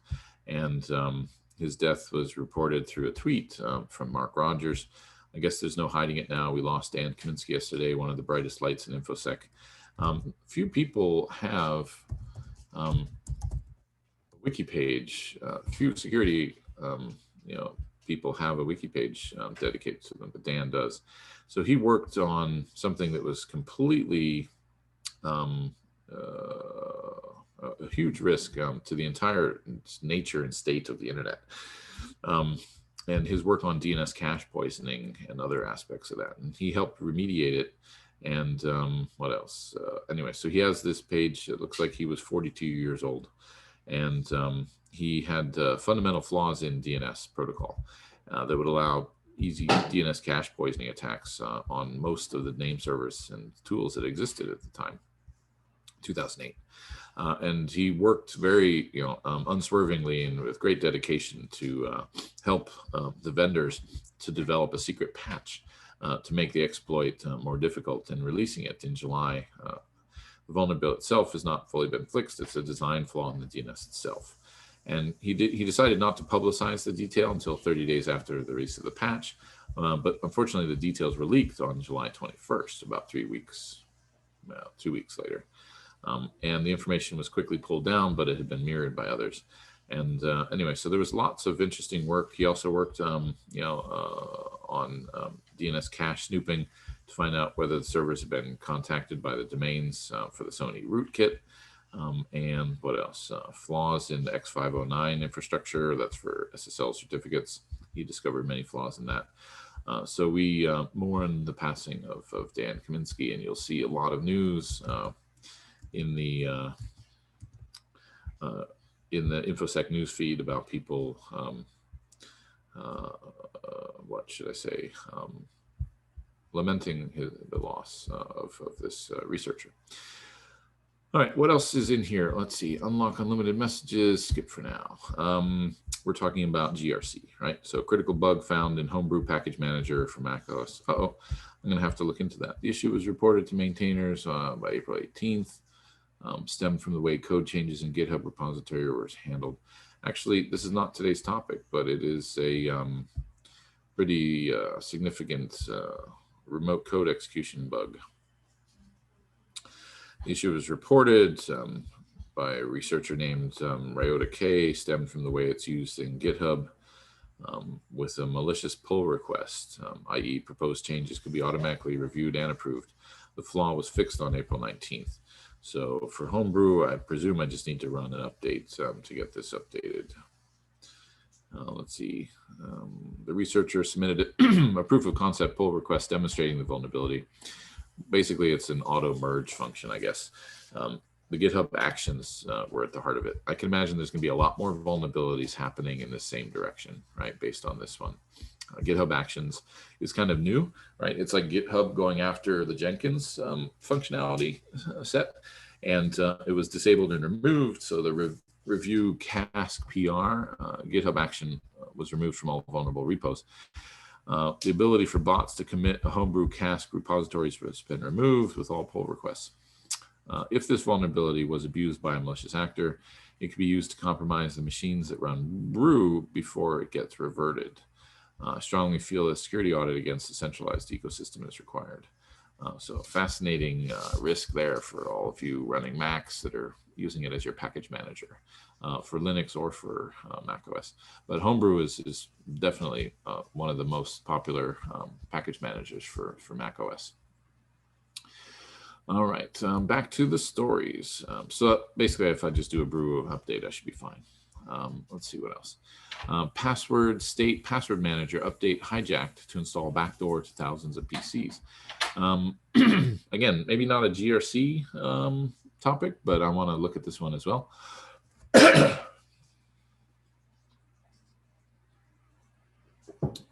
Password state password manager update hijacked to install backdoor on thousands of PCs. April 24th story.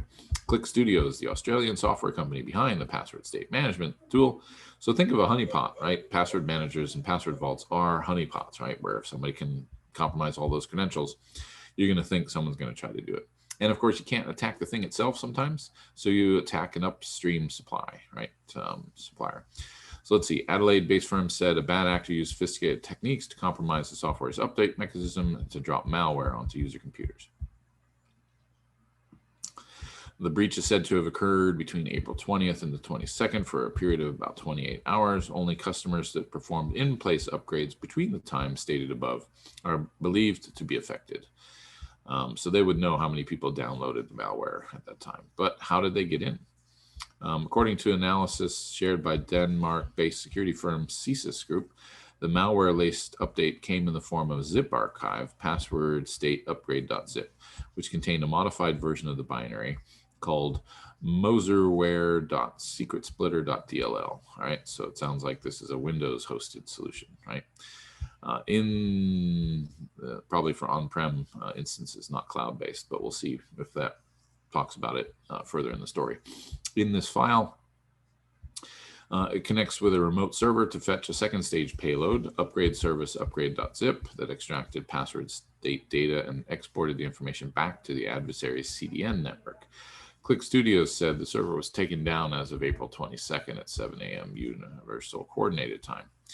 The full list of compromised information includes computer name, username, domain name, current process ID, names and IDs of all running processes, names of all running services, displays and status, password states, instant proxy server address, usernames, and passwords.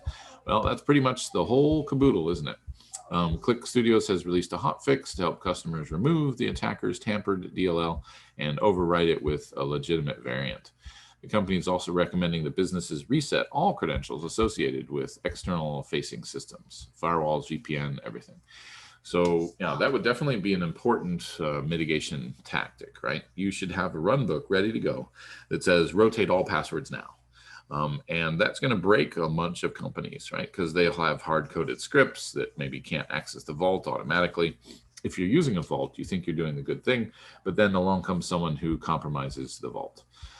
So this one's definitely an interesting, story for us to follow. The software is used by more than 29,000 customers and 370,000 security and IT professionals globally. including lots of Fortune 500 companies. So how many follow-on attacks do you think this is going to lead to, right? If people pulled credentials out of the vault, and even if everyone rotates those credentials, a lot of them could have been abused in that short period, right? Because it had the URL. Obviously, password manager has to say, what is the URL? Maybe some of the internal passwords are not compromised because the people wouldn't have access to those internal systems. Like if you had an internal, GitHub or GitLab repo. But if you had public, credentials for all third-party SaaS platform and solutions, this is going to be a big deal. Certainly the fallout for this will be huge. Jumping back into the news. Microsoft has released an emergency fix for gaming issues introduced by their Windows updates 20H2. Some of you may have already experienced that yourself. I haven't, but I don't have a lot of Windows running.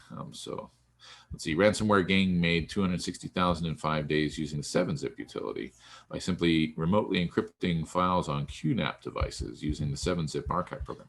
I saw this one. The QNAP vulnerability came up in the feed, and I looked into it to figure out what the impact might be for various customers, because you can identify QNAP devices on the internet.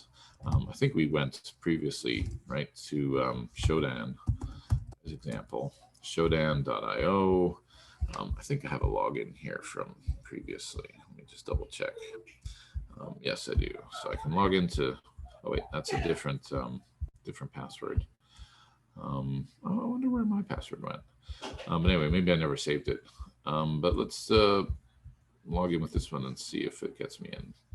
And then we look for, what was it? QNAP, right? So how much QNAP on the internet does Shodan know about? Looks like it's loading up the stats. Ooh, 9,201. And if all of these can be breached, so this is a particular identifier string in here, right? Linux server QNAP. That's probably the embedded Linux that runs on the appliances.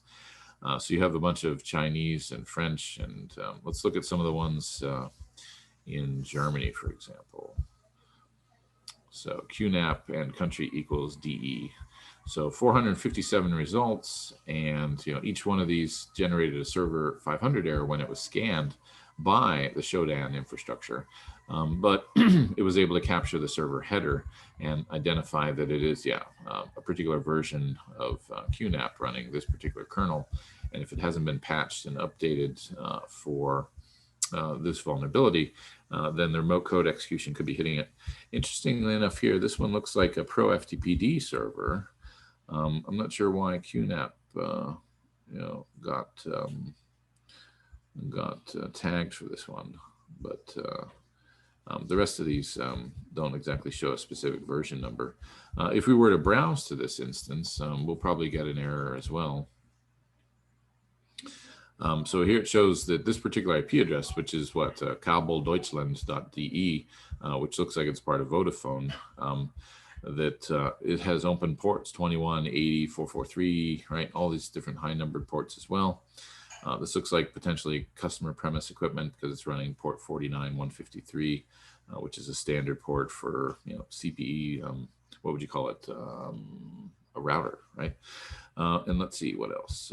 Blah blah blah. Login incorrect. The following commands are recognized. So this was a NAS FTPD turbo station. So apparently Pro FTPD might be running on some of these.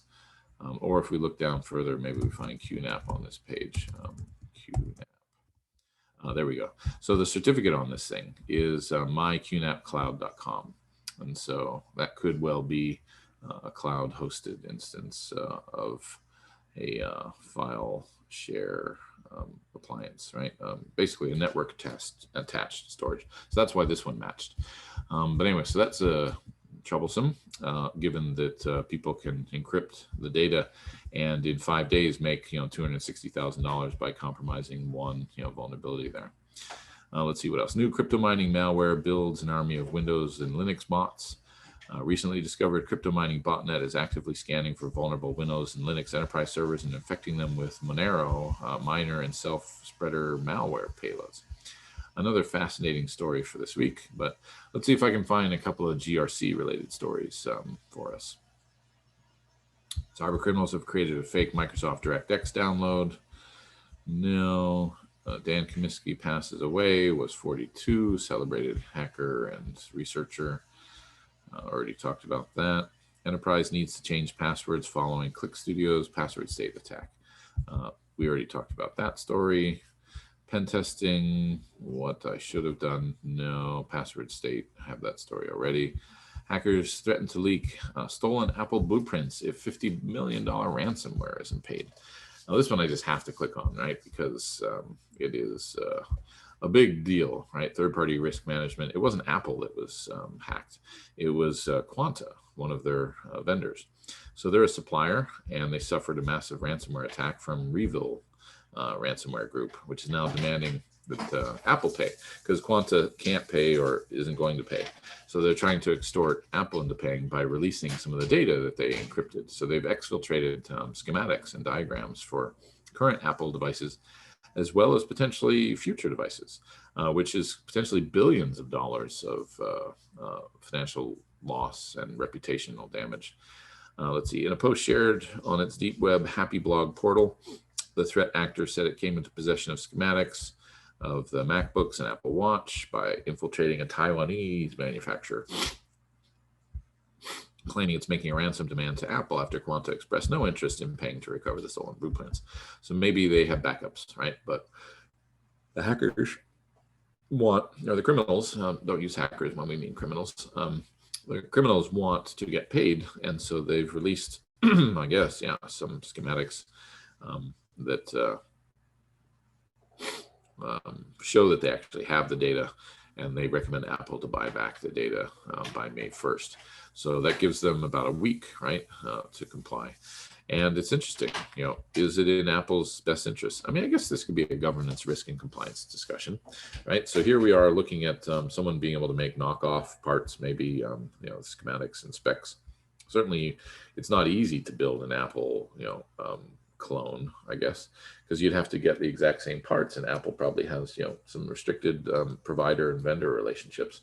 But then again, if a lot of them are coming from Taiwan or from China, they can probably hack the, you know, Quanta manufacturing infrastructure and figure out exactly how to copy all of this and make the Chinese, you know, Mac, right? Or other companies, countries that want to buy these schematics. Let's see, the strategy seeks to pressure victims into paying up, mainly by publishing a handful of files. And aggressive tactics, shift in tactics have paid off. Ransomware operators have netted more than 350 million in 2020, a 311% jump from the previous year, according to blockchain analysis company Chain Analysis. The latest development also marks a new twist in double extortion game with a ransomware cartel that's gone after a victim's customer. Oop. Didn't mean to do that. Command minus. How do I get back to regular Zoom? Command minus, reset. This is normal size. Anyway, have paid off. Let's see what else. Gone after an unsuccessful attempt to negotiate ransom with the primary victim. They've reached out but haven't heard back. In a statement with Bloomberg, the company said it worked with external IT experts in response. So yeah, that's going to have some interesting Twitter discussion as well. So let's take a minute to look up the Quanta hack on Twitter.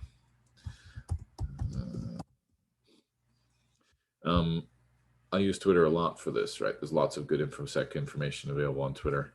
If you look at the top stories, these are the popular ones, but oftentimes I'll look at the latest stories, right, to get sure that like breaking news kind of aspect. But anyway, so it looks like SCMP News is covering it. It has a story. And oftentimes you'll find little bits and fragments of original research that's being done by the writer, right, the journalist. And saying that perhaps the firmware for M1 has also been leaked. That's an interesting one. The new processor, the Apple processor. Reckless, really appreciate your responsible coverage. You know, kudos to The Verge. Looks like Zero Hedge has some of the information as well. Let's see what else. Buy back the stolen data, Quanta ransomware attack. Oftentimes, you know, it's looking for intelligent queries, not queries, commentary from, you know, people on Twitter about the hack and areas of information. For example, when the SolarWinds Orion breach was reported, I was able to find lots of really good intel on Twitter very quickly that helped us to reverse engineer the DGAs, the dynamically generated algorithmic names used by the ransomware. So we could figure out who had been hacked, because the DGAs in the Sunburst vulnerability that was beaconing out after 2 weeks of lying dormant on an Orion server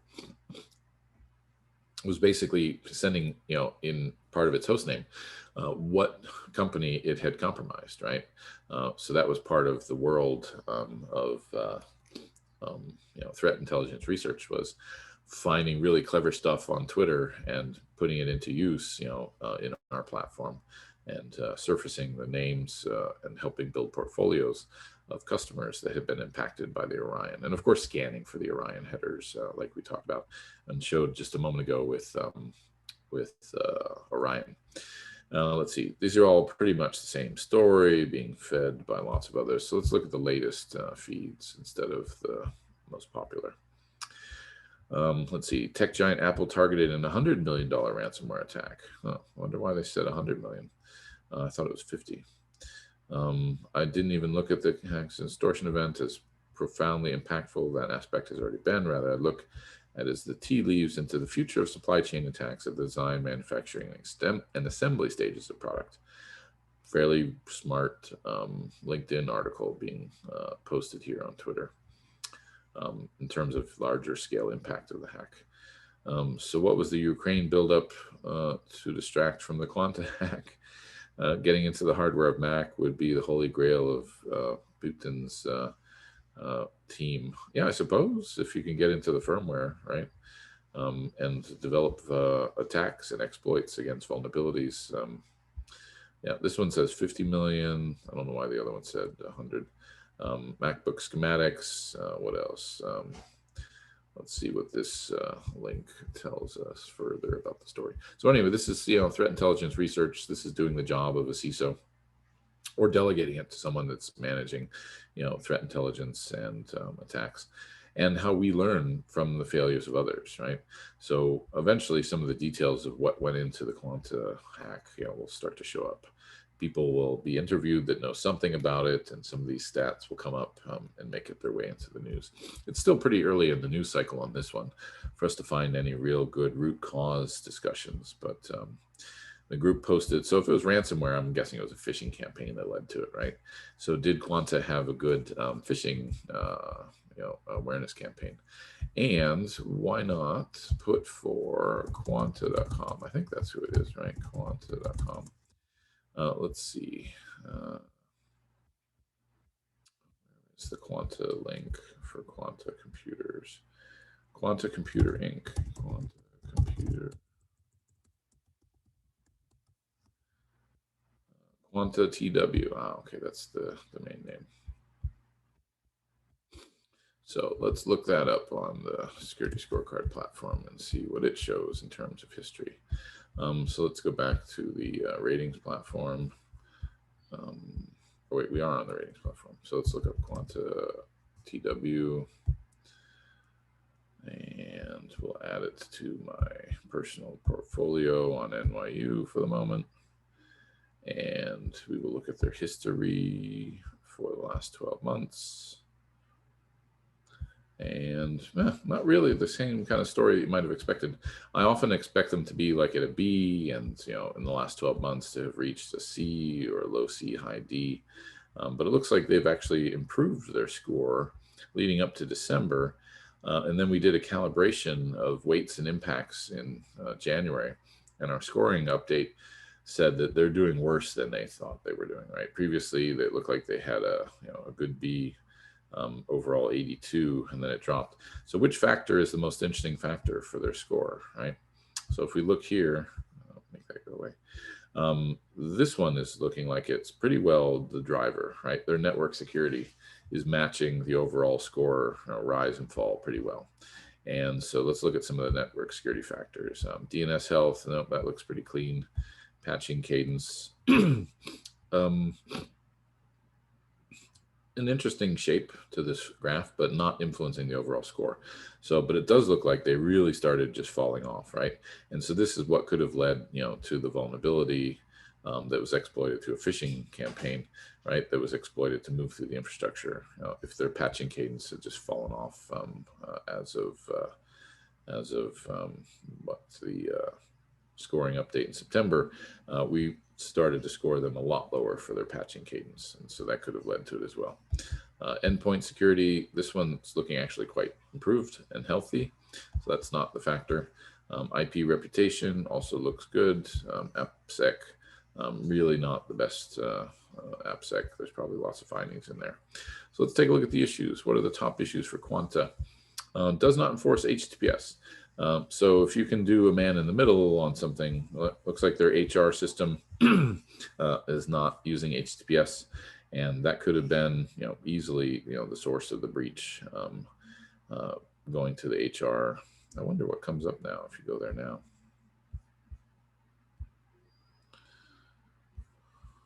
Okay, yeah. So they definitely think that the HR infrastructure, this could just be a brochure site, right? I'm trying to translate it to English, but most of it's graphics, and so it's not changing.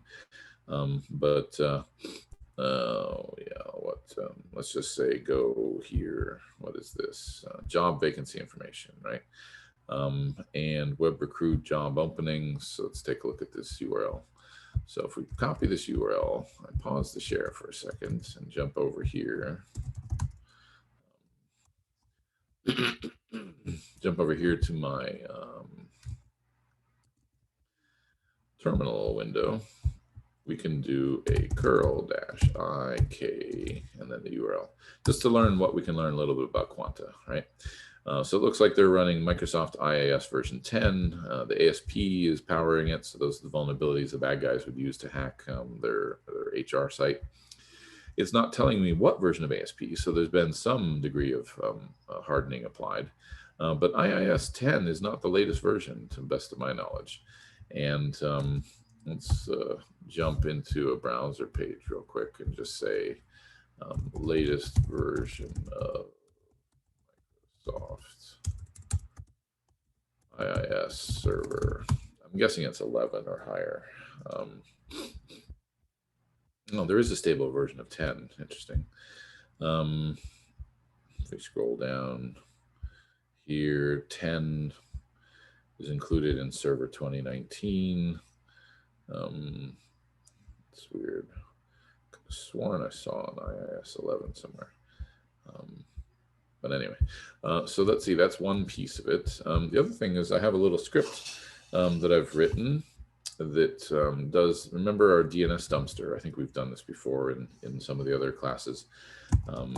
Bin sublister. It's just a little wrapper script that I wrote that runs sublister against the domain and outputs a file to tell me all the different DNS entries that can be found in all of these different sources, right? So it's looking at SSL certificates, passive DNS, DNS dumpster, Netcraft, ask.com, bing.com, Google, Baidu, Yahoo. And it looks like VirusTotal is blocking their requests for this tool at the moment. But certainly what we saw was that they had an IIS HR server that's not enforcing HTTPS. And they may think that there's, sorry, nothing sensitive on their IIS HR site, but that's certainly potentially related to the breach. Let's see, what do we have? QMS Web, QRD, Link 3. So they're definitely a Microsoft shop, right? Link is, probably what now? Skype. I think Link was decommissioned. BBB, not sure what that is. And then a bunch of computer domain names, probably just random external public DNS. What else do we see? SipServe, this is probably for their video conferencing, right? VC Cloud. That could have been an entry point if you scan that and find, ooh, an FTP server. Wonder if they're guilty of running an FTP server still. And of course, some of these DNS entries are stale, and so they may not be valid anymore, right? So if we do a quick NS lookup, we can see that that comes back with what I think is my ISP's, I don't know, IP address. So that one may not be valid anymore. Maybe they had to take it down as part of the breach, who knows. And then what else is showing up here? SSL VPN, that's always an interesting one to look at.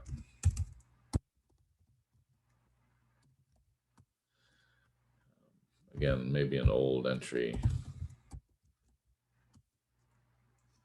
That one looks like a valid DNS entry. But I don't see anything coming back from it. If we were to put it in here. Anyway, so they may have been breached by the, what would you call it? Pulse Secure VPN vulnerability, right? That could easily have led to a compromise, as well as phishing for ransomware. And so I wonder if the word pulse occurs inside of this file. I see a bunch of H entries that we saw before, the SIP server, the FTP server. But anyway, so these are just some theoretical, access attack vectors that may have been used to get at Quanta. We'll probably learn more about it in the coming days and weeks. Let's jump back into the list. All right, what else? HashiCorp is the latest victim of CodeCov supply chain attack. Also just totally worth talking about at the moment because of how this works, right? So Bleeping Computer has a lovely story here talking about a package that a lot of people don't use themselves, but a lot of software that companies do use was subject to the CodeCov. So you can think of it as like a second degree risk. Right. So if you look through your GitHub repositories and you say, oh, okay, we're not using CodeCov's, bash uploader script, right? Which was the thing that had a backdoor in it for like 2-3 months, right? This is a supply chain attack. This is another article to the Bleeping Computer. But what's interesting, of course, is that CodeCov has software that services, lots and lots of customers, which would be primary impacts.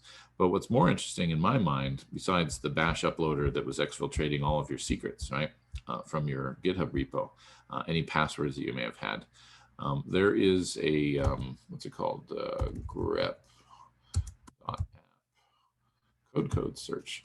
And so if you search for codecov.io/bash, you see 9,000 results, right? So there's all sorts of packages that rely on this that could have been backdoored.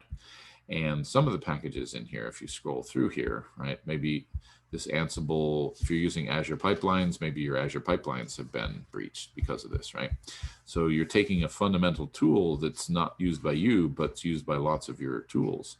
I think one of them is strace as well, for example, was on this list. Maybe it's not, maybe that's not the best way to search, but anyway, yeah, so lots and lots of packages, lots and lots of vulnerabilities. And according to this story, the original, sorry, I've got a frog in my throat.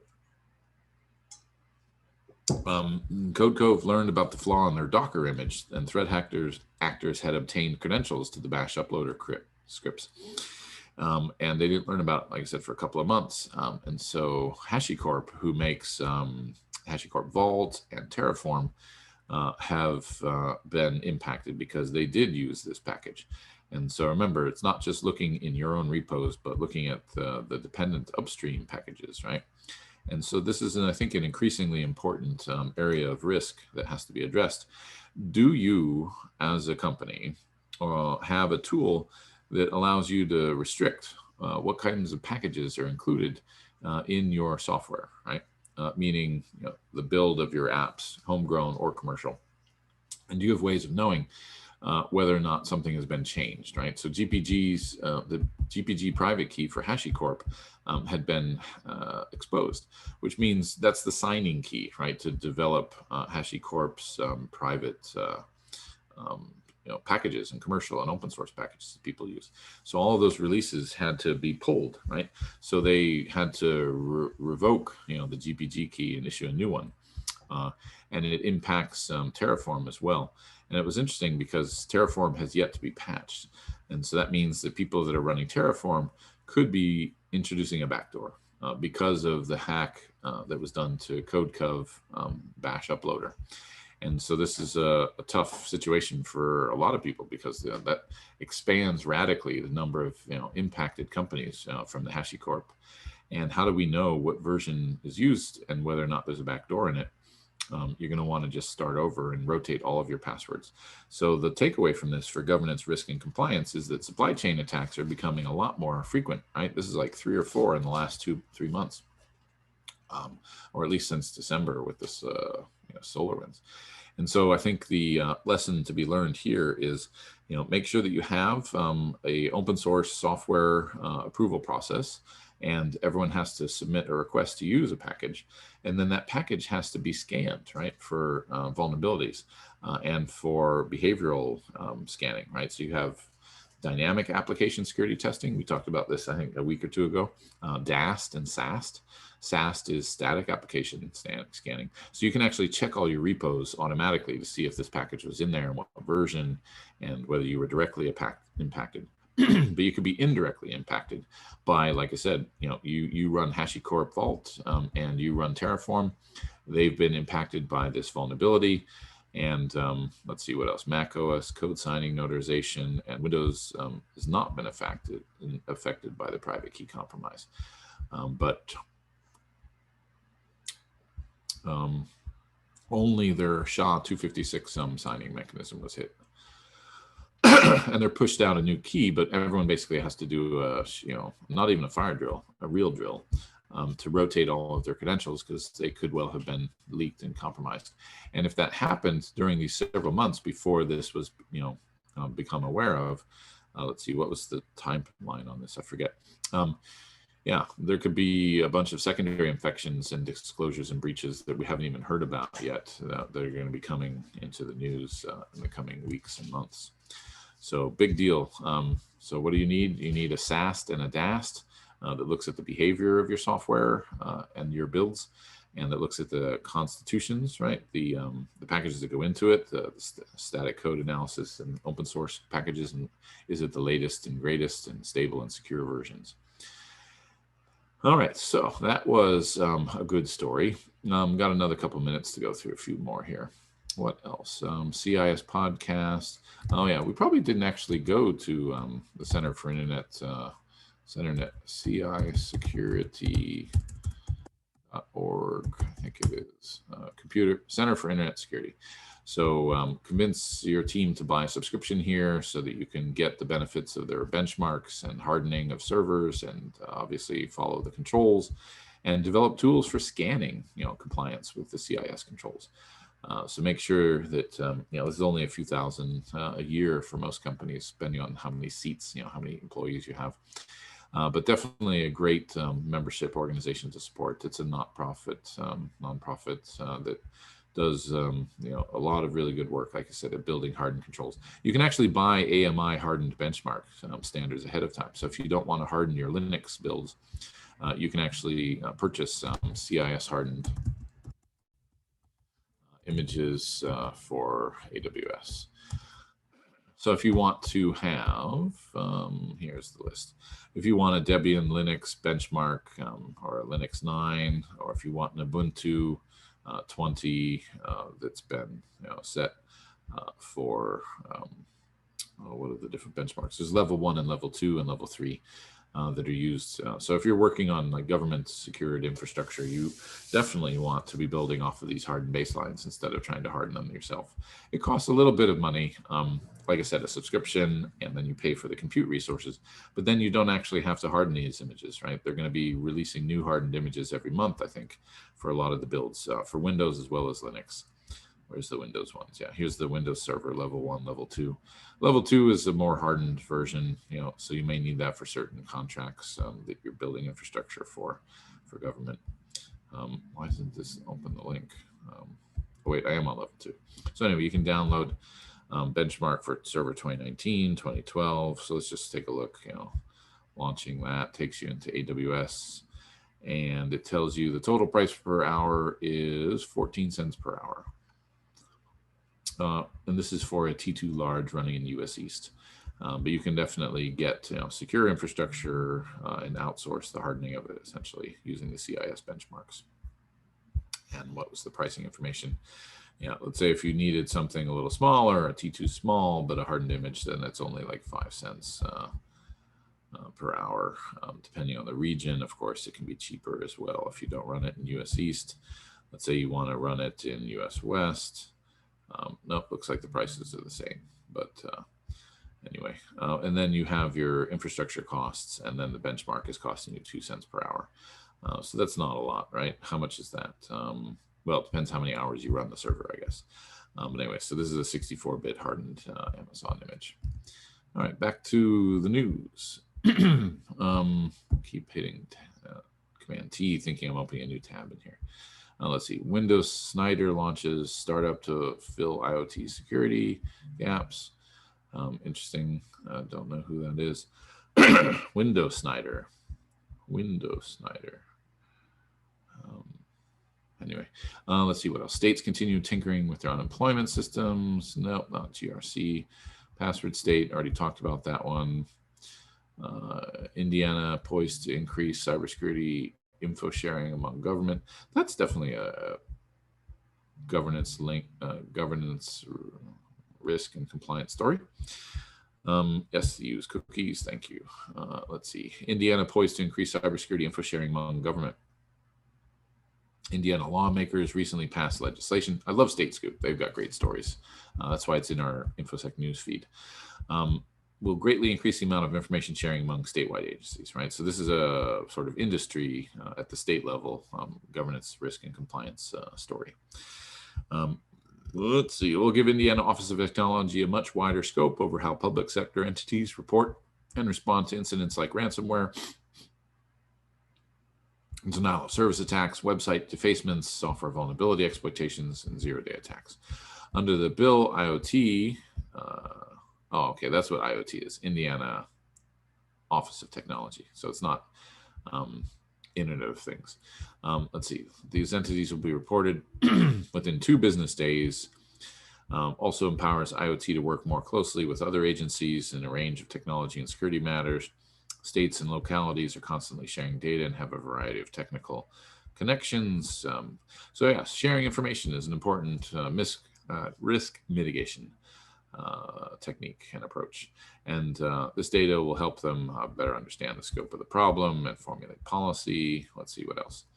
The whole state approach, right? This is a philosophy that's hitting more and more states. I think North Dakota was one of the first to go with a whole state.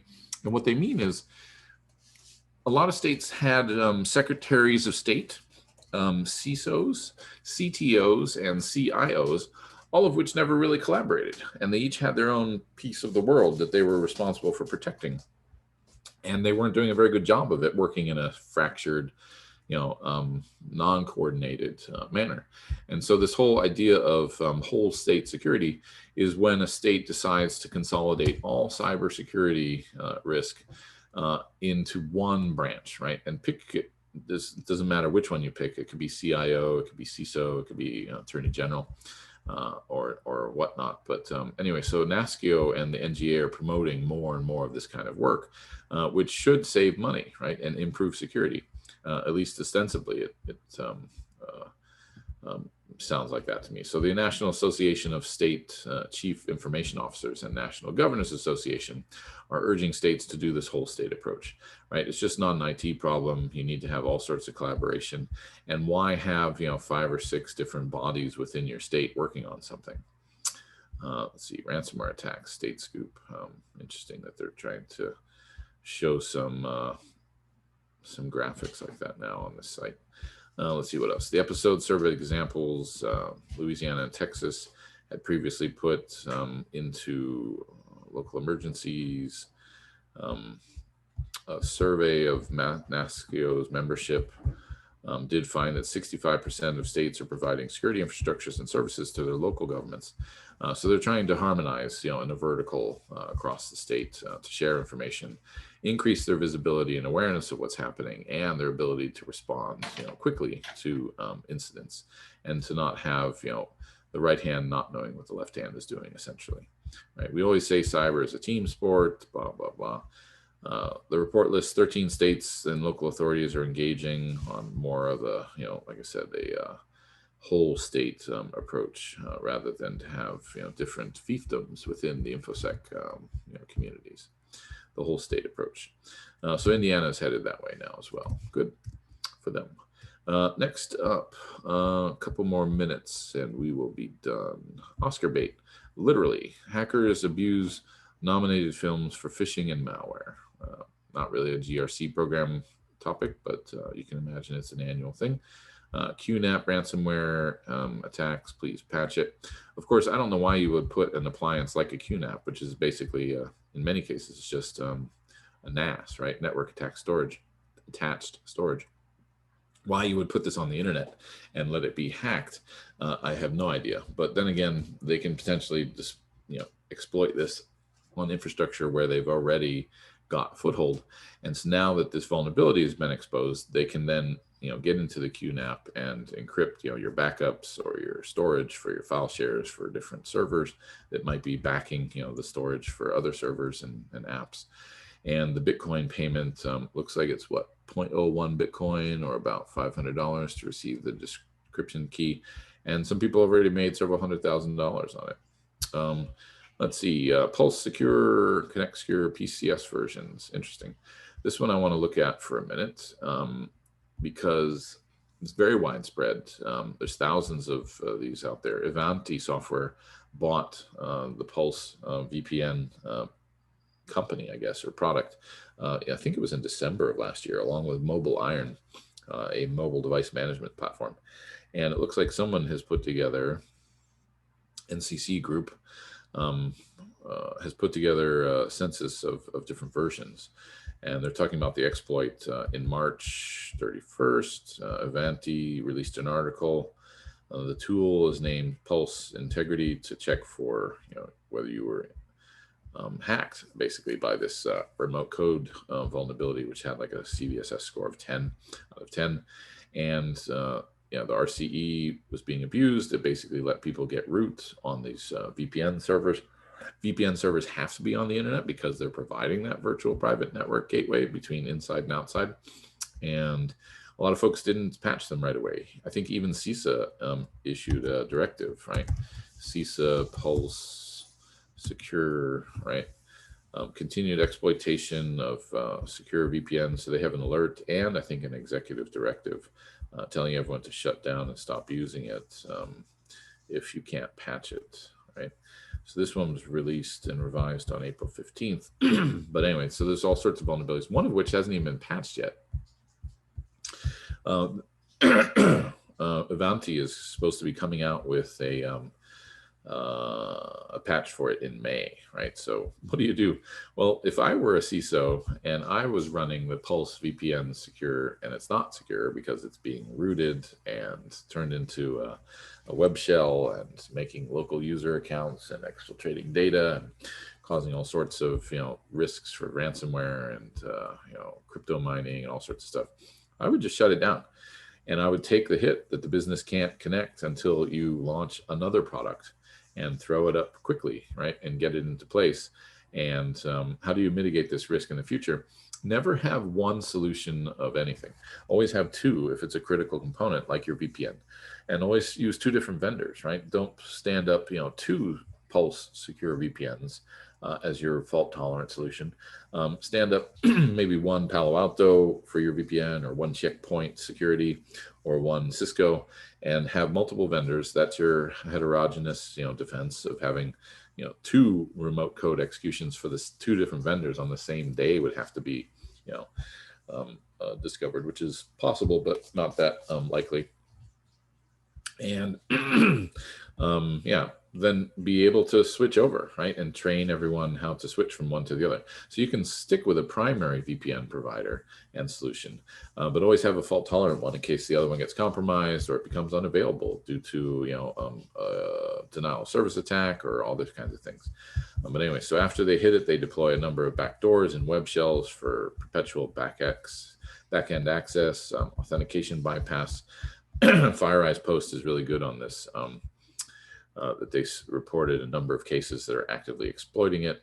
And this is part of the URL string that you would see if you know that it's a Pulse secure VPN. So anyway, lots of interesting fallout from this one. And NCC group is talking about, what was the graphic that we saw, an image here. Okay. So here's the versions that they've seen running in their scanning. So they've discovered 21,000 of these out there, and most of them, the most deployed version is 8.3, and I think you need to be on 8.4 or higher for this to show that you've been patched. Where's the version number for the updated version? Blah blah blah. Okay, version 83R71 is not affected by that particular vulnerability. Interesting. So if you don't even know what version of Pulse you're running, you're obviously not adhering to the CIS top 20 controls, right? You need to know what version of software is running on which hardware, where, and how to update it quickly in the event of an exploit coming to life like this. Scrolling down a bit. Let's see, 13% were running a version older than 83R71. Let's see what else. 53% are running a version that's vulnerable to this vulnerability, and 42% for this vulnerability. Interesting, both of which post authentication RCEs. So anyway, widespread. Avanti's, bought this asset, probably because they thought it was a good investment. But I'm guessing it's not really considered that good of an investment anymore now that all this negative press and all of these hacks and compromises. And maybe, the US is the major user. It looks like Japan is the second most number of users. So this is a great article. I'm going to post this later to our threat intel team in case they haven't seen it on our Slack channel. Anyway, so that takes us to the hour of 6 o'clock. This has been week 10, so we have 2 more lectures, week 11 and week 12. And I will leave you to your Saturday evening activities, and I'll post a link to the recording once it's finished being processed by Zoom. So thank you for those of you that joined in real time, and for those of you watching remote at your leisure. Make sure you finish your assignments. I'll be grading the rest of them over the next couple of weeks. And other than that, reach out on Slack if you have any questions. So thanks, goodbye, and have a good afternoon.